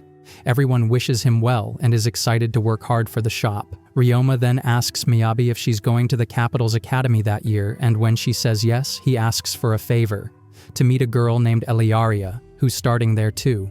He thinks it would be great if they could get along, and Miyabi happily agrees. Finally, Ryoma asks her to say good luck for him and departs on his journey back to Gimul. He mentions that when he arrives, he plans to look for the Great Schluss Forest, since so far he's only faced a smash boar. At that moment, he gets another letter from Eliaria, who asks how things are going in the new city, and tells him she's also starting a new life in the capital, so she's mentally preparing herself. She writes that she's focusing more on monster taming magic, saying that Ryoma is able to control lots of slimes at once, and she'll work hard to catch up. Now, Ryoma is meeting with Merge and gives him some seasonings he discovered thanks to Pyoro. Merge tells him he'll be traveling for a week to Celeban to visit the magic item market. Then he shows Ryoma a scale model of a magic car, which to Ryoma just looks like a toy, and then Merge makes it move with magic. Next, he shows some gears embedded with a neutral spell called Spin. These start turning in one direction when infused with a bit of magic, and are often used as an energy source. The magic car is a vehicle that people can ride in, and every year there's a big race in the capital. Merge owns one. Ryoma comments that they don't seem to generate much energy, and Merge agrees, saying it's not very practical, just a hobby. Once at the laundry in Gimul, Ryoma meets with Callum, who tells him that the cleaning slime has eaten some charcoal. The charcoal Ryoma left in the kitchen helps improve the air and eliminate humidity, so he placed some in different rooms, but the one in the cleaning room was eaten by the slime. According to Maria and the others, since the slime started eating charcoal, it stopped consuming dirt from the laundry. Ryoma explains that this slime is trying to evolve, that when slimes evolve, their powers and diets change, so there's nothing to worry about. He just asks Callum to let him know if anything like this happens again. Ryoma also mentions this to Eliaria in a letter along with other news. She replies, surprised about the evolution of a cleaning slime, asking Ryoma to tell her everything when it happens, and adds that she's curious about the magic item market since she's never been and wants to know all about it. Ryoma meets with Callum again because he wants to talk in person about something important. He plans to travel to his homeland, where his grandparents' inheritance is waiting for him. Since he needs to prepare, he's thinking about taking on more adventurer work. Callum agrees and says he can take care of the shop if needed. When Ryoma asks where his homeland is, Callum replies that it's in the Cyrus Sea of Trees. This surprises Callum, who apologizes for his reaction and then congratulates Ryoma for surviving, since that forest is full of magical beasts and is considered one of the world's most dangerous areas. Ryoma explains he wants to raise his adventurer rank before going back, so he still has a long way to go. Callum makes him promise not to go until he's totally prepared, and Ryoma agrees. After talking with his employee, Ryoma visits the Adventurers Guild to learn more about the subject. Before he can ask anything, some adventurers make one of the staff nervous, so the guild leader steps in and sends them off to work. The leader then introduces Ryoma to their new staff member, Pina, who just started there last week, and asks if Ryoma wouldn't mind letting her help so she gets used to the job, though the leader will also be there. Ryoma agrees, so they go to a more private spot, and he tells her about his goal to rise to C rank and gives Pina a list of magical beasts he's interested in. Pina notices there are also monsters on the list that E rank adventurers can't take on, but Ryoma says it doesn't matter since he'll rank up eventually. He just wants the information in advance. He's heard the guild keeps info about where those beasts live and their latest biology, as well as more on the Sea of Trees of Cyrus, since he wants to know about the monsters there. The guild leader asks if he really plans to go there, and Ryoma says yes, explaining his motivations and mentioning his grandparents' inheritance. Once it's all clear, the leader asks Pena to prepare the contract and remarks that, compared to other kids his age, Ryoma's skills are way above average. But she understands it's normal if Ryoma comes from the Sea of Trees. And seconds later, Payena arrives quickly with the finished document. Ryoma reviews it, signs the contract, and she gives him the transaction receipt, explaining that he'll need to present those papers and shouldn't lose them. Ryoma then asks if there's any commission he can take to rank up quickly. Pena reacts right away and finds exactly what he's looking for: a cargo delivery mission to Caliban, with the deadline being as soon as possible. She explains that some goods were left behind after the carriages departed, so they hope the delivery arrives by the day after tomorrow. While the guild leader thinks it's impossible,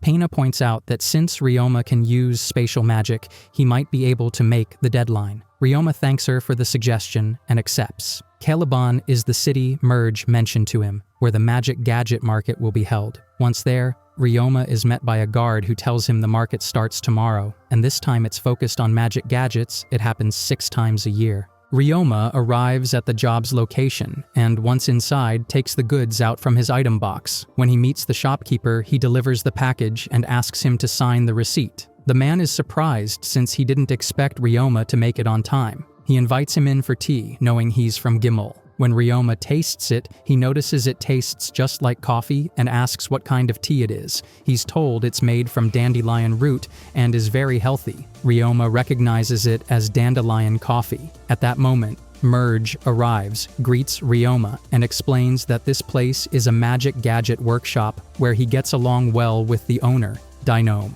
Merge apologizes to Dynome for taking so long to visit. Dynome invites both Merge and Ryoma to see several models of magic cars he has stored in the back. Ryoma spots a carriage that catches his eye and asks Dynome if it's also a magic device. Dynome answers no, it's just a regular carriage a neighbor brought for repairs. Merge is surprised since he thought Dynome turned down anything not related to magic gadgets. Dynome explains he took the job out of necessity, as the money is for his grandson's education. He goes on to brag about how smart his grandson is and even shows them a gadget with gears his grandson invented. Later, during the conversation, Dynome gives this gadget to Ryoma as a gift. Afterward, Ryoma chats with Merge about his plans, and Merge invites him to stay over, which Ryoma accepts. Back in his room, Ryoma experiments with the device Dynome gave him. By dinner time, Ryoma shows Merge what he created, a music box that plays a charming melody. Merge is fascinated, saying he's never seen anything like it. There are magical toys for kids, but nothing that plays music automatically. He adds that many nobles would want one for decoration, so it would be a shame not to do anything with it. Ryoma replies that he already has his adventurer work and his store, plus no way to mass-produce the music box. Merge suggests letting someone else handle the business if he wants to sell it, and recommends he talk to Dynome for advice, because Dynome would love it. He proposes they talk to him about it at the market the next day, and Ryoma agrees.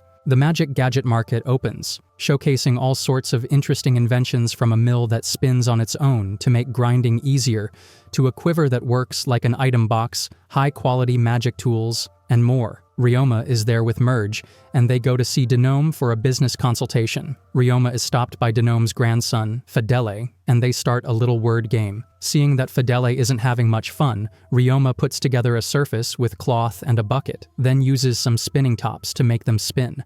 Meanwhile, Merge pitches the idea of producing the music box to Denome, and he agrees. Denome, noticing how much fun Ryoma and his grandson are having, joins in, and the three enjoy themselves so much that Ryoma gives them the spinning top set as a gift. After saying goodbye, Ryoma writes to Eliaria about his experience at the Magic Gadget market. He mentions he didn't expect Denome and his grandson to be so happy with something made from leftovers of the music box, the spinning tops. That night, Ryoma heads to his workshop in the mines to check on his slimes, where he sees the one that ate the charcoal has started evolving. When it finishes, the slime turns black, and after assessing it, Ryoma discovers it's now a deodorizing slime. It focuses on deodorization, odor resistance, and absorption a bit like a cleaner slime, but tailored for odors. This result inspires him to investigate further. The next day, Ryoma tells Callum what he's done, and admits he hasn't slept at all from all the research. Then he talks about testing the odor-absorbing liquid from the deodorant slime. He's left out several samples in bags with cotton soaked in the liquid. You just leave them around the shop, and it seems there's a limit to how much odor each one can absorb. Ryoma says he has to check the other experiment sites and says goodbye to Callum.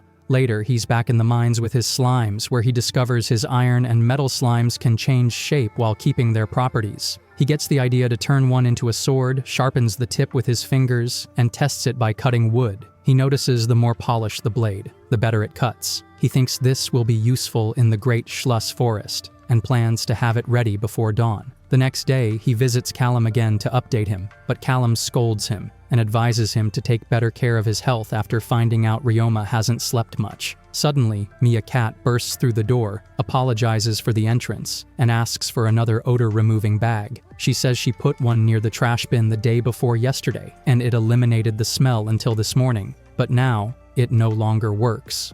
Ryoma checks the bag, sees it's reached its capacity, and gives her more anti-odor samples. Mia thanks him and supports his research, saying the new product will greatly improve life for the catfolk. Ryoma figures if he keeps collecting data, it could really become a marketable product. Soon after, he hears a noise and spots some kids whose garbage cart has broken down. Ryoma approaches and offers to fix it, using his sticky slimes to seal the door that fell off. He finishes the repair easily. The kids are surprised to find out Ryoma is a monster tamer when he looks about their age. Ryoma asks if they work collecting trash, and two of them clarify that they're actually G-rank adventurers. They explain that kids can't have regular jobs, but they get paid to take garbage to the processing site under supervision, and all of them are from the slums. Ryoma then asks if they'll help him with his experiment. He places an odor-absorbing bag on their trash cart and asks them to let him know how long it works. The boys are amazed the smell disappears and agree to help. After that, Ryoma introduces himself and tells them they can find him at the nearby laundry. The boys, Beck and Whist, offer to take him to a cool place as thanks. It turns out to be a church.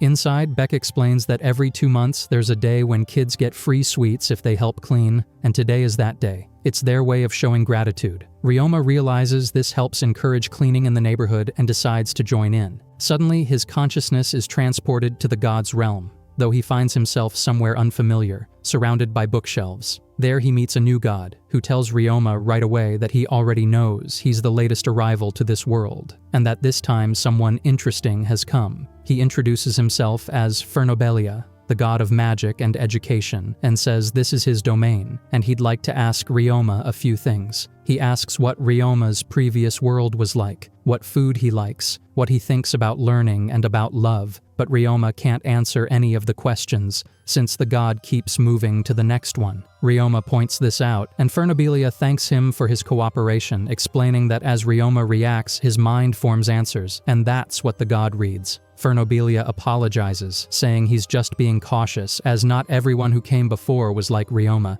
Some misused their power, and others lost control and caused disasters. He clarifies they don't bring people with dangerous ideas, but they can't prevent power from corrupting someone. Ryoma says he hopes that won't happen to him but can't promise it, which Fernobelia appreciates, noting Ryoma has taken it seriously. Ryoma's time in that realm ends, so the god asks one last question.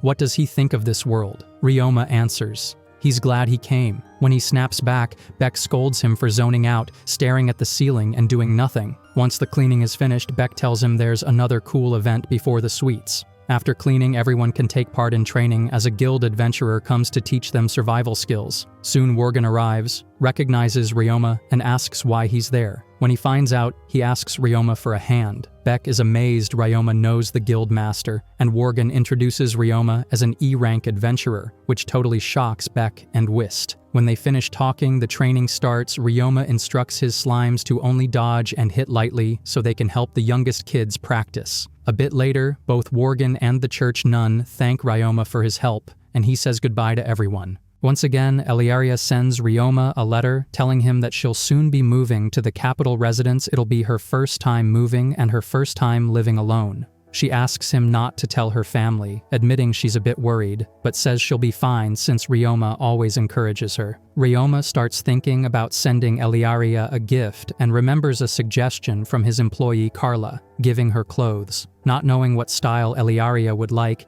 he considers other options and decides that something handmade would be even better. Suddenly, an idea hits him. He puts on his protective gear and starts an alchemy process, eventually making homemade soap. He tweaks the amounts for a better texture and lather, thinks up a pretty design that might appeal to her, and finishes the gift. Ryoma visits Callum because he wants to know what festival is coming up, since Eliaria mentioned one in the city. As Callum doesn't know, Ryoma looks for a local and ends up talking to Dolce, one of the laundry's bodyguards. Dolce tells him the Foundation Festival is coming soon, which celebrates the founding of the city. Traveling performers come to give shows, and there are stalls along the main streets.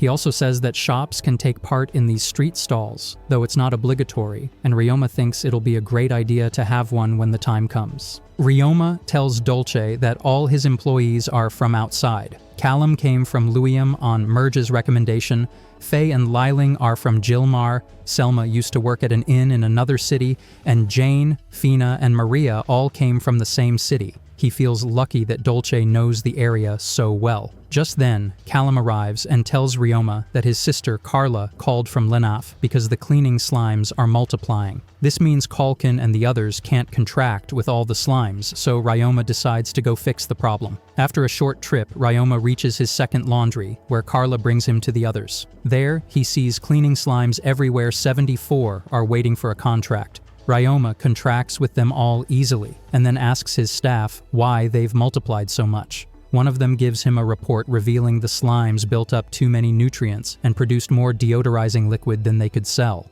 Once they limited production, the slimes began to divide, so if the liquid isn't used up, they just keep splitting. The staff suggest removing the limit and disposing of any excess to prevent a repeat. Ryoma agrees since it's a great idea. The next day, before heading back, Ryoma goes to visit Pioro. On the way, he smells a terrible odor from some barrels. At that moment, Pioro appears and tells him he arrived just in time. Pioro explains that one of the youths brought something strange called shapaya, a fermented fish that, while a good preserve, smells awful. Ryoma figures it's just like pickled fish back on Earth, and when Pioro asks if he can do something about the smell, Ryoma gets an idea. He takes out one of his deodorizing slimes and orders it to handle the problem. The slime jumps onto the barrels and starts absorbing all the surrounding smell, turning a greenish color when it's done. Ryoma tells Pioro that the effect will last about a day and hands him a bag of odor-absorbing liquid. As thanks, Pioro agrees to update Ryoma about how long the effect lasts and even offers him one of the barrels of shapaya, joking that he can open it if he ever finds himself on a monster trail, since it would surely drive the monsters away. Ryoma asks about Miyabi, wanting to greet her, and Pioro explains that she must be asleep in the carriage heading to the capital. On the trip back to Gimel, Ryoma keeps the barrel of shapaya in his shop, grateful since it let him return safely. Callum lets him know that Merge wants to meet with him and that a gift has arrived from Fina's village, where his other employees are from.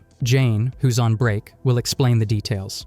When they meet, Jane apologizes and explains that her parents sent over a gift of wheat and samisa they had left over, samisa being a crop from her village. Callum mentions it's normal for parents to send such gifts, hoping their kids will be treated well. When Ryoma smells the sacks, he finds them aromatic and thinks they could be used as seasonings, comparing them to sesame seeds from Earth. Still, he tells Jane he'd rather pay the fair price for the wheat and samisa, since gifts lose value if they're just leftovers. Ryoma finally meets with Merge to discuss the music box, giving him a sample and explaining that they're planning to start selling them. Dinome has already started making more, so they'll have stock ready to present at the Foundation Festival and sell from a stall. The melody was composed by the Semloid Company traveling performers led by a popular young troubadour who will be appearing at the festival and hope to use one of Ryoma's rooms as a dressing room. Ryoma thinks it might be tricky in the shop, but the residence has empty rooms they can use. After the meeting, he hears a scream from the kitchen.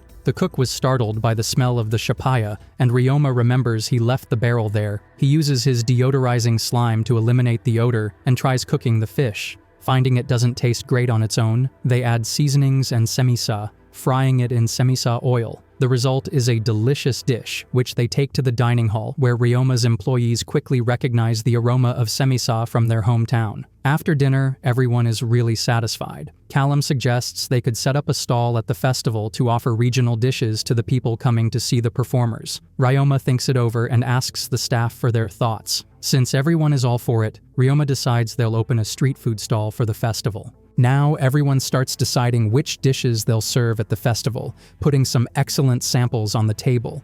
Ryoma tells them that the Semloid Company will be arriving that night. Carla suggests presenting the dishes at tomorrow's dinner, then choosing the festival stall menu based on the artists' reactions. Callum mentions that, even with a reduced menu, he's not sure they have enough staff for the stalls they'll need to cook, serve, and maybe even guide visitors, so they might have to consider hiring more people. Right then, Merge knocks on the door, apologizes for coming so late, and announces that he's brought the leader of the Semloid Company. The leader introduces himself to Ryoma as Prenance Semloid and praises the amazing music boxes, telling them that their journey to Gimel was tense because, while crossing the southern plains, they encountered tunnel ants. These ants dig out massive underground nests, and the ground can collapse if a cart passes over, leaving it stuck. Fortunately, they manage to avoid any mishaps. The next day, Ryoma visits the Adventurers Guild and tells Paina what he knows about the tunnel ants to the south. She gives him a list of jobs, including hunting them, finding their nests, and digging them out. Finding the nests is the least popular since it's so much work. Ryoma decides to accept that task. Out in the field, Ryoma uses his limor birds to look for nests, casting sense-sharing magic to see through their eyes and scout the whole area. According to Paena, the ants pile sand near their nests, so he should keep an eye out for loose, dug-up earth. Thanks to his wide view, Ryoma spots several such places and also sees Beck, Whist, and some other kids his age with a cart carrying an ant's remains. When he greets them, they say they're collecting medicinal herbs. The new members, Finia, Ruth, and Ruth's little sister Rumil, are all from the slums and formed a team to hunt tunnel ants and collect the shells. Ruth says one of the grown-ups is a blacksmith's apprentice, and if they bring materials, they'll get shields and armor for a good price, though right now, they don't have a single piece. Ryoma offers to guide them to the nests, then summons his iron and metal slimes, lining them up and ordering them forward since they're great at spotting danger. When the slimes avoid a certain patch, Ryoma touches the ground and immediately a tunnel ant appears, which he easily takes down by slicing it in half with a slime sword. They spend the rest of the day this way, all working together as a team. By evening, they've filled up their cart with tunnel ants and are super grateful to Ryoma. They ask if he'll join them more often, but Ryoma explains he'll be busy with the festival, though that gives him an idea. Later, he brings the kids to the laundry and introduces them to Callum, the assistant manager, explaining that they could help with the festival booth. Dolce happens to walk by and recognizes them right away, since he often deals with them in the slums. Seeing that they know Dolce and with Ryoma's recommendation, Callum has no problem accepting them. The banquet begins, with Ryoma saying a few words to everyone and asking them to work hard during the Foundation Festival. Dishes start arriving at the dining room and everyone enjoys the moment and the meal. Ryoma asks Prenance what he thinks of the food. Prenance replies that both he and his company are amazed, as all the performers are loving the dishes. One of them introduces himself as Soldio, a sword dancer like his niece Maya, who's also there. Sword dancers are artists who combine dance and sword techniques. Soldio tells Ryoma that if anything happens at the festival, both he and Maya will help with security. The night passes, and the banquet ends successfully. Ryoma shares the news with Eliaria, encouraging her because he knows she'll do well in the capital. Meanwhile, Eliaria says goodbye to her family before leaving for the capital to start living on her own. Jamil's father advises her to watch out for opportunists, but trusts her judgment. After the farewell, Eliaria gets into her carriage headed for the capital, determined to give it her all. A month has passed since Eliaria arrived in the capital and started her studies there. She says that even though it's only been a short time, she's already bored out of her mind because they only teach the basic stuff she already learned long ago. Also, she's not sure if it's because she's a duke's daughter, but it feels like people are avoiding her. Later, a girl greets her. Eliaria recognizes her as the daughter of Count Wildan. Michelle, the Count's eldest daughter, introduces herself and also realizes that Eliaria is the daughter of Duke Jamil. They drop the formalities since they get along well, and Michelle asks why she's alone. Eliaria tells her that classes are boring, and Michelle agrees, admitting she only pretends to pay attention. Michelle explains that she tries to stay out of faction drama so she doesn't talk to many people, a surprise to Eliaria, who thought Michelle was popular. Michelle says she was at first. Lots of girls clung to her due to a misunderstanding, but she's not very outgoing. Then Michelle says she's there to experiment, since she studies the branch of magic circles, a minor discipline that stems from alchemical circles. The professor who could teach it left last year, so she has to study on her own. Michelle draws a magic circle on the ground and explains to Eliaria that the jar she has contains ground fire and neutral magic stones mixed with ink for drawing. By imbuing it with magic, it can create fire through the circle, though she doesn't yet know which patterns work best, so she has to experiment. At that moment, Miyabi silently approaches and listens in.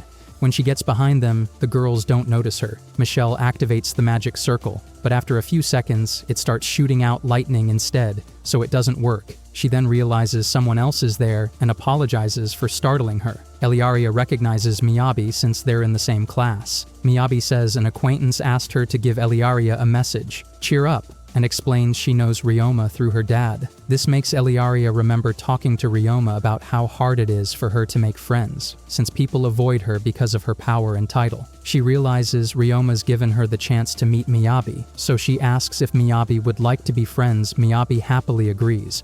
Michelle also joins in, and the three girls decide to be friends. Afterward, Eliaria asks if they want to join her group for the upcoming practice. They'll need 5 or 6 people, so they wonder if anyone knows someone who doesn't care about social status. Michelle suggests Riella Clifford, the eldest daughter of Baron Clifford, whose family got their title thanks to producing many famous knights. Riella is proud and strict, but fair and strong, and never discriminates by rank. When Riella is free, Michelle calls her over and explains about the group Riella agrees to join. Miyabi asks if she's sure, since Riella's the top swordswoman and has been invited to lots of other teams. Riella admits that's true, but she doesn't want to join people who confuse pride with arrogance. They realize they still need one more member, and Miyabi has someone in mind, but notices that if their training is combat-based, Riella will be the only melee fighter, so they'll need someone else as well. Miyabi tells them the girl she had in mind is more specialized in traps and stealth, and seeing her across the arena explains a bit about her. Her name is Kanan,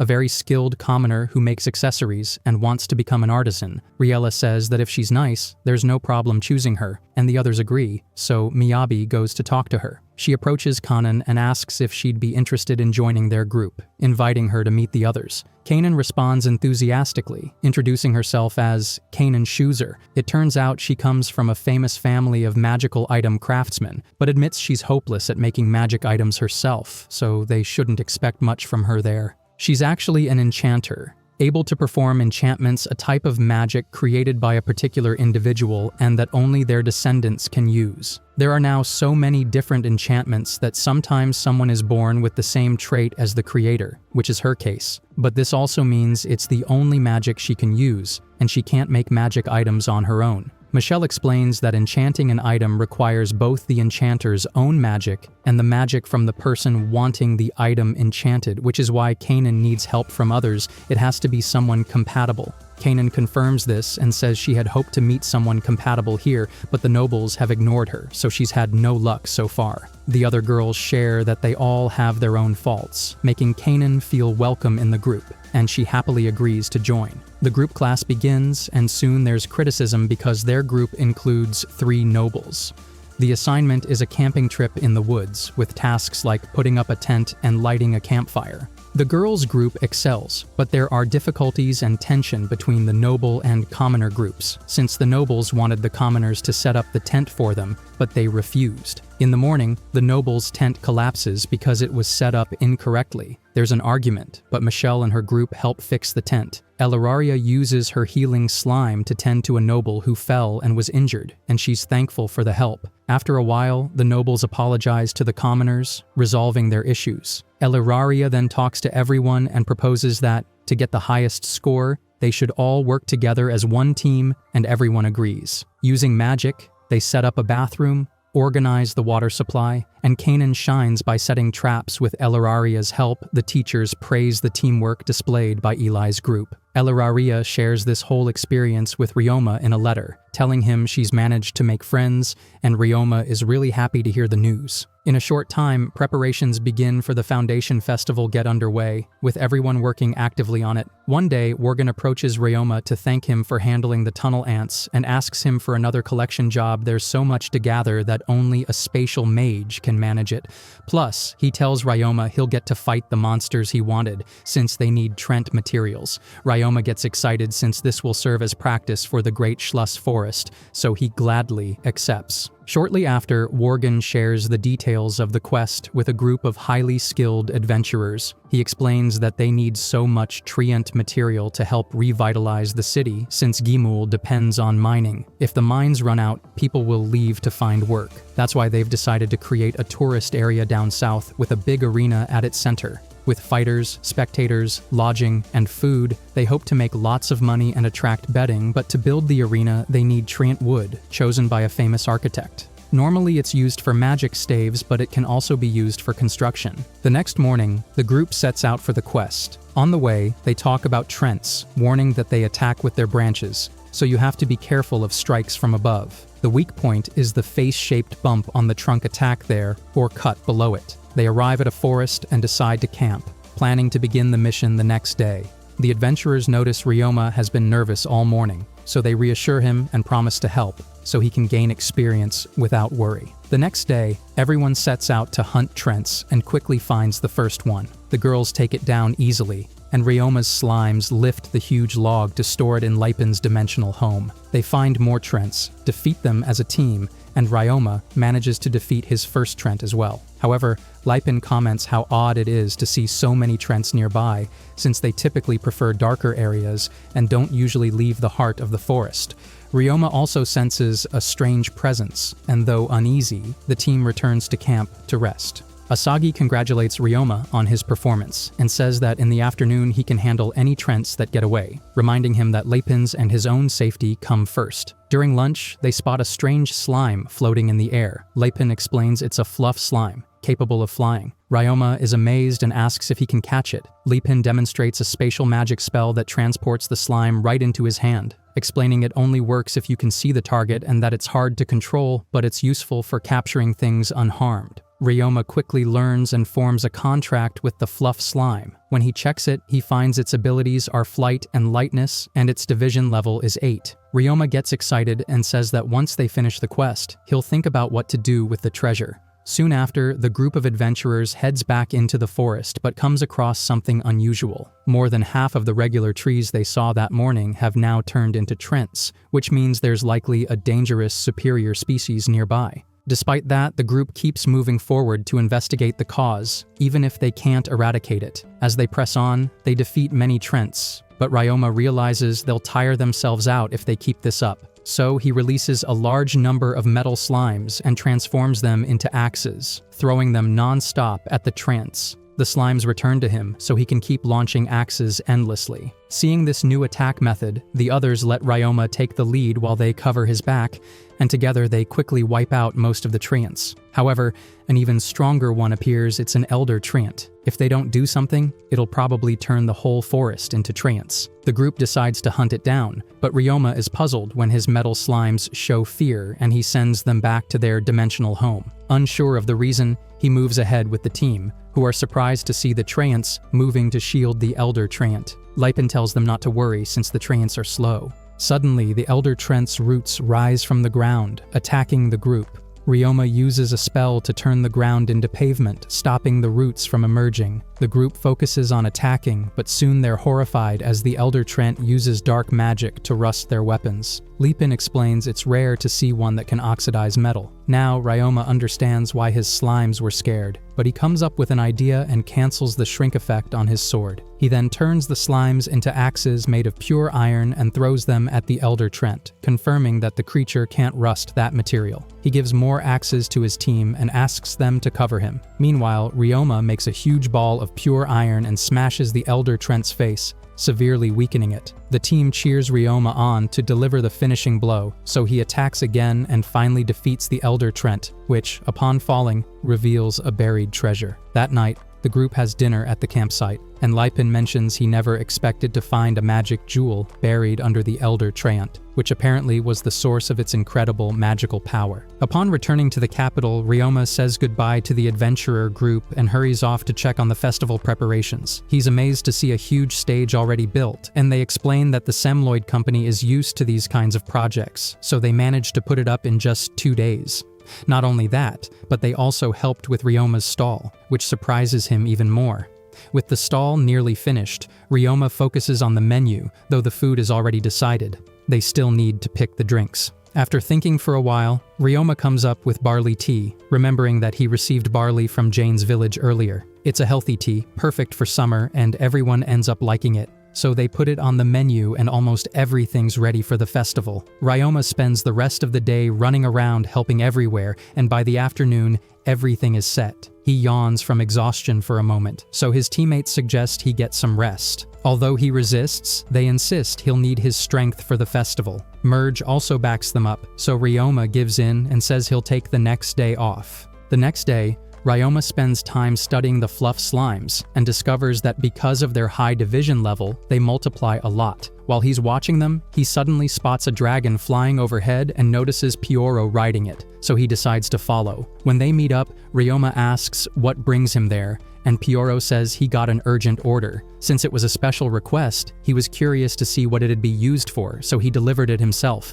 Asagi then greets Ryoma and loads the package Pyoro brought onto his cart. It's miso, soy sauce, and rice, ingredients from the Dragonute village. Pyoro and Ryoma go with Asagi and soon run into Mia. They find out Asagi has been practicing tempura ever since Ryoma made it at the camp, and now he and Mia plan to sell tempura at the festival, plus rice and miso soup. Since festival food is usually eaten on the go, Ryoma suggests making rice balls filled with tempura and serving the miso soup in cups, making it easier to eat while walking. Mia and Asagi thank him for the idea, and not long after, Ryoma leaves with Pyoro. The day of the Foundation Festival finally arrives. Ryoma strolls through streets filled with new stalls, and the atmosphere grows livelier by the minute. When he reaches Mia and Asagi's booth, he sees things are going well for them. Both are organizing boxes and getting everything ready. Ryoma tells them he'll come back later to try their food and says goodbye. Further ahead, he encounters Prentice of the Semloid Company, who's playing a harp and composing a melody with some other girls outside his own stall. Prentice announces to the crowd that this is the music Semloid will perform that night, and, thanks to the magical music boxes, he showcases Ryoma's product to everyone, leaving them amazed.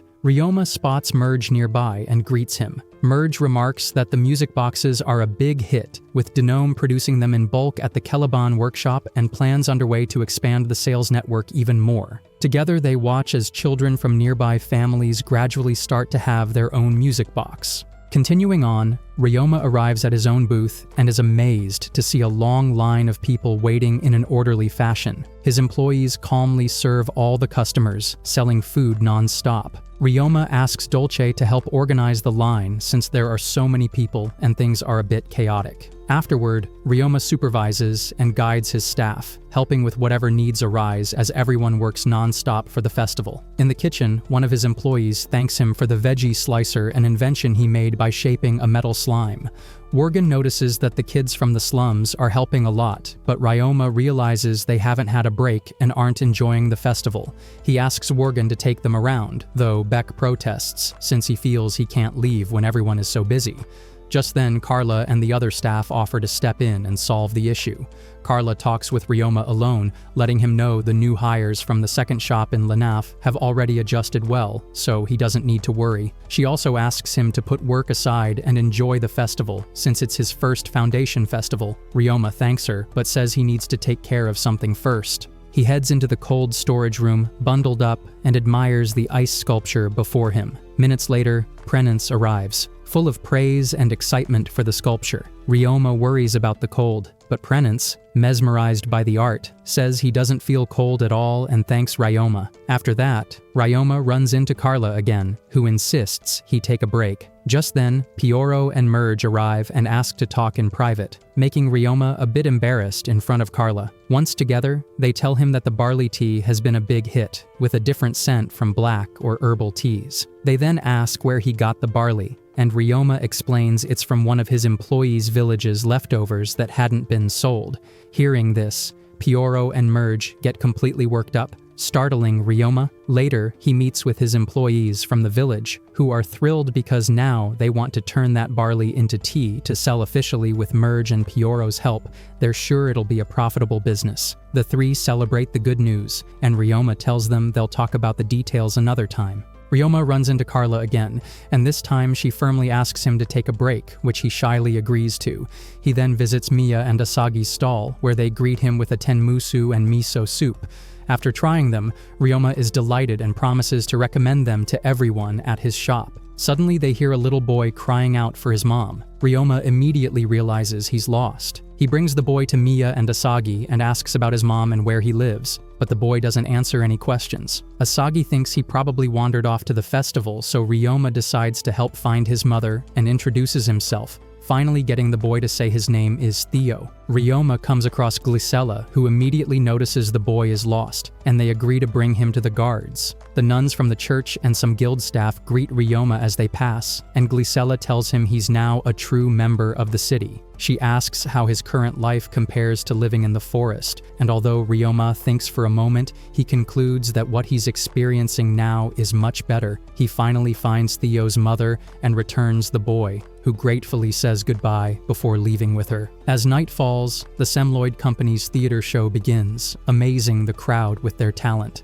Later, Ryoma is in his shop's kitchen, supervising dinner, when Callum tells him the Semloid Company hasn't arrived yet. Ryoma heads to the stage to look for them, and when he finds them, they explain they're decorating a statue of the god Manoairoa. Ryoma remembers hearing that name in myths as one of the gods of wind, travel, and the arts worshipped by traveling performers. It's a tradition to decorate the statue with fabrics from each city as a thank you for good encounters. When everyone is finally gathered, the celebration party begins, with everyone happily eating, chatting, and having fun. Ryoma even joins the show, performing with his sword alongside the Semloid Company. As he performs, he remembers all the joyful moments he's had living in the city, and thinks he'll never forget this day. Later, he asks Merge to make 2 special music boxes as souvenirs, one for Eliaria. He tells her everything in a letter, and when Eliaria receives the music box, she happily enjoys the melody. With a new day, Ryoma greets his staff, determined to work even harder, bringing the second season of this story to a close.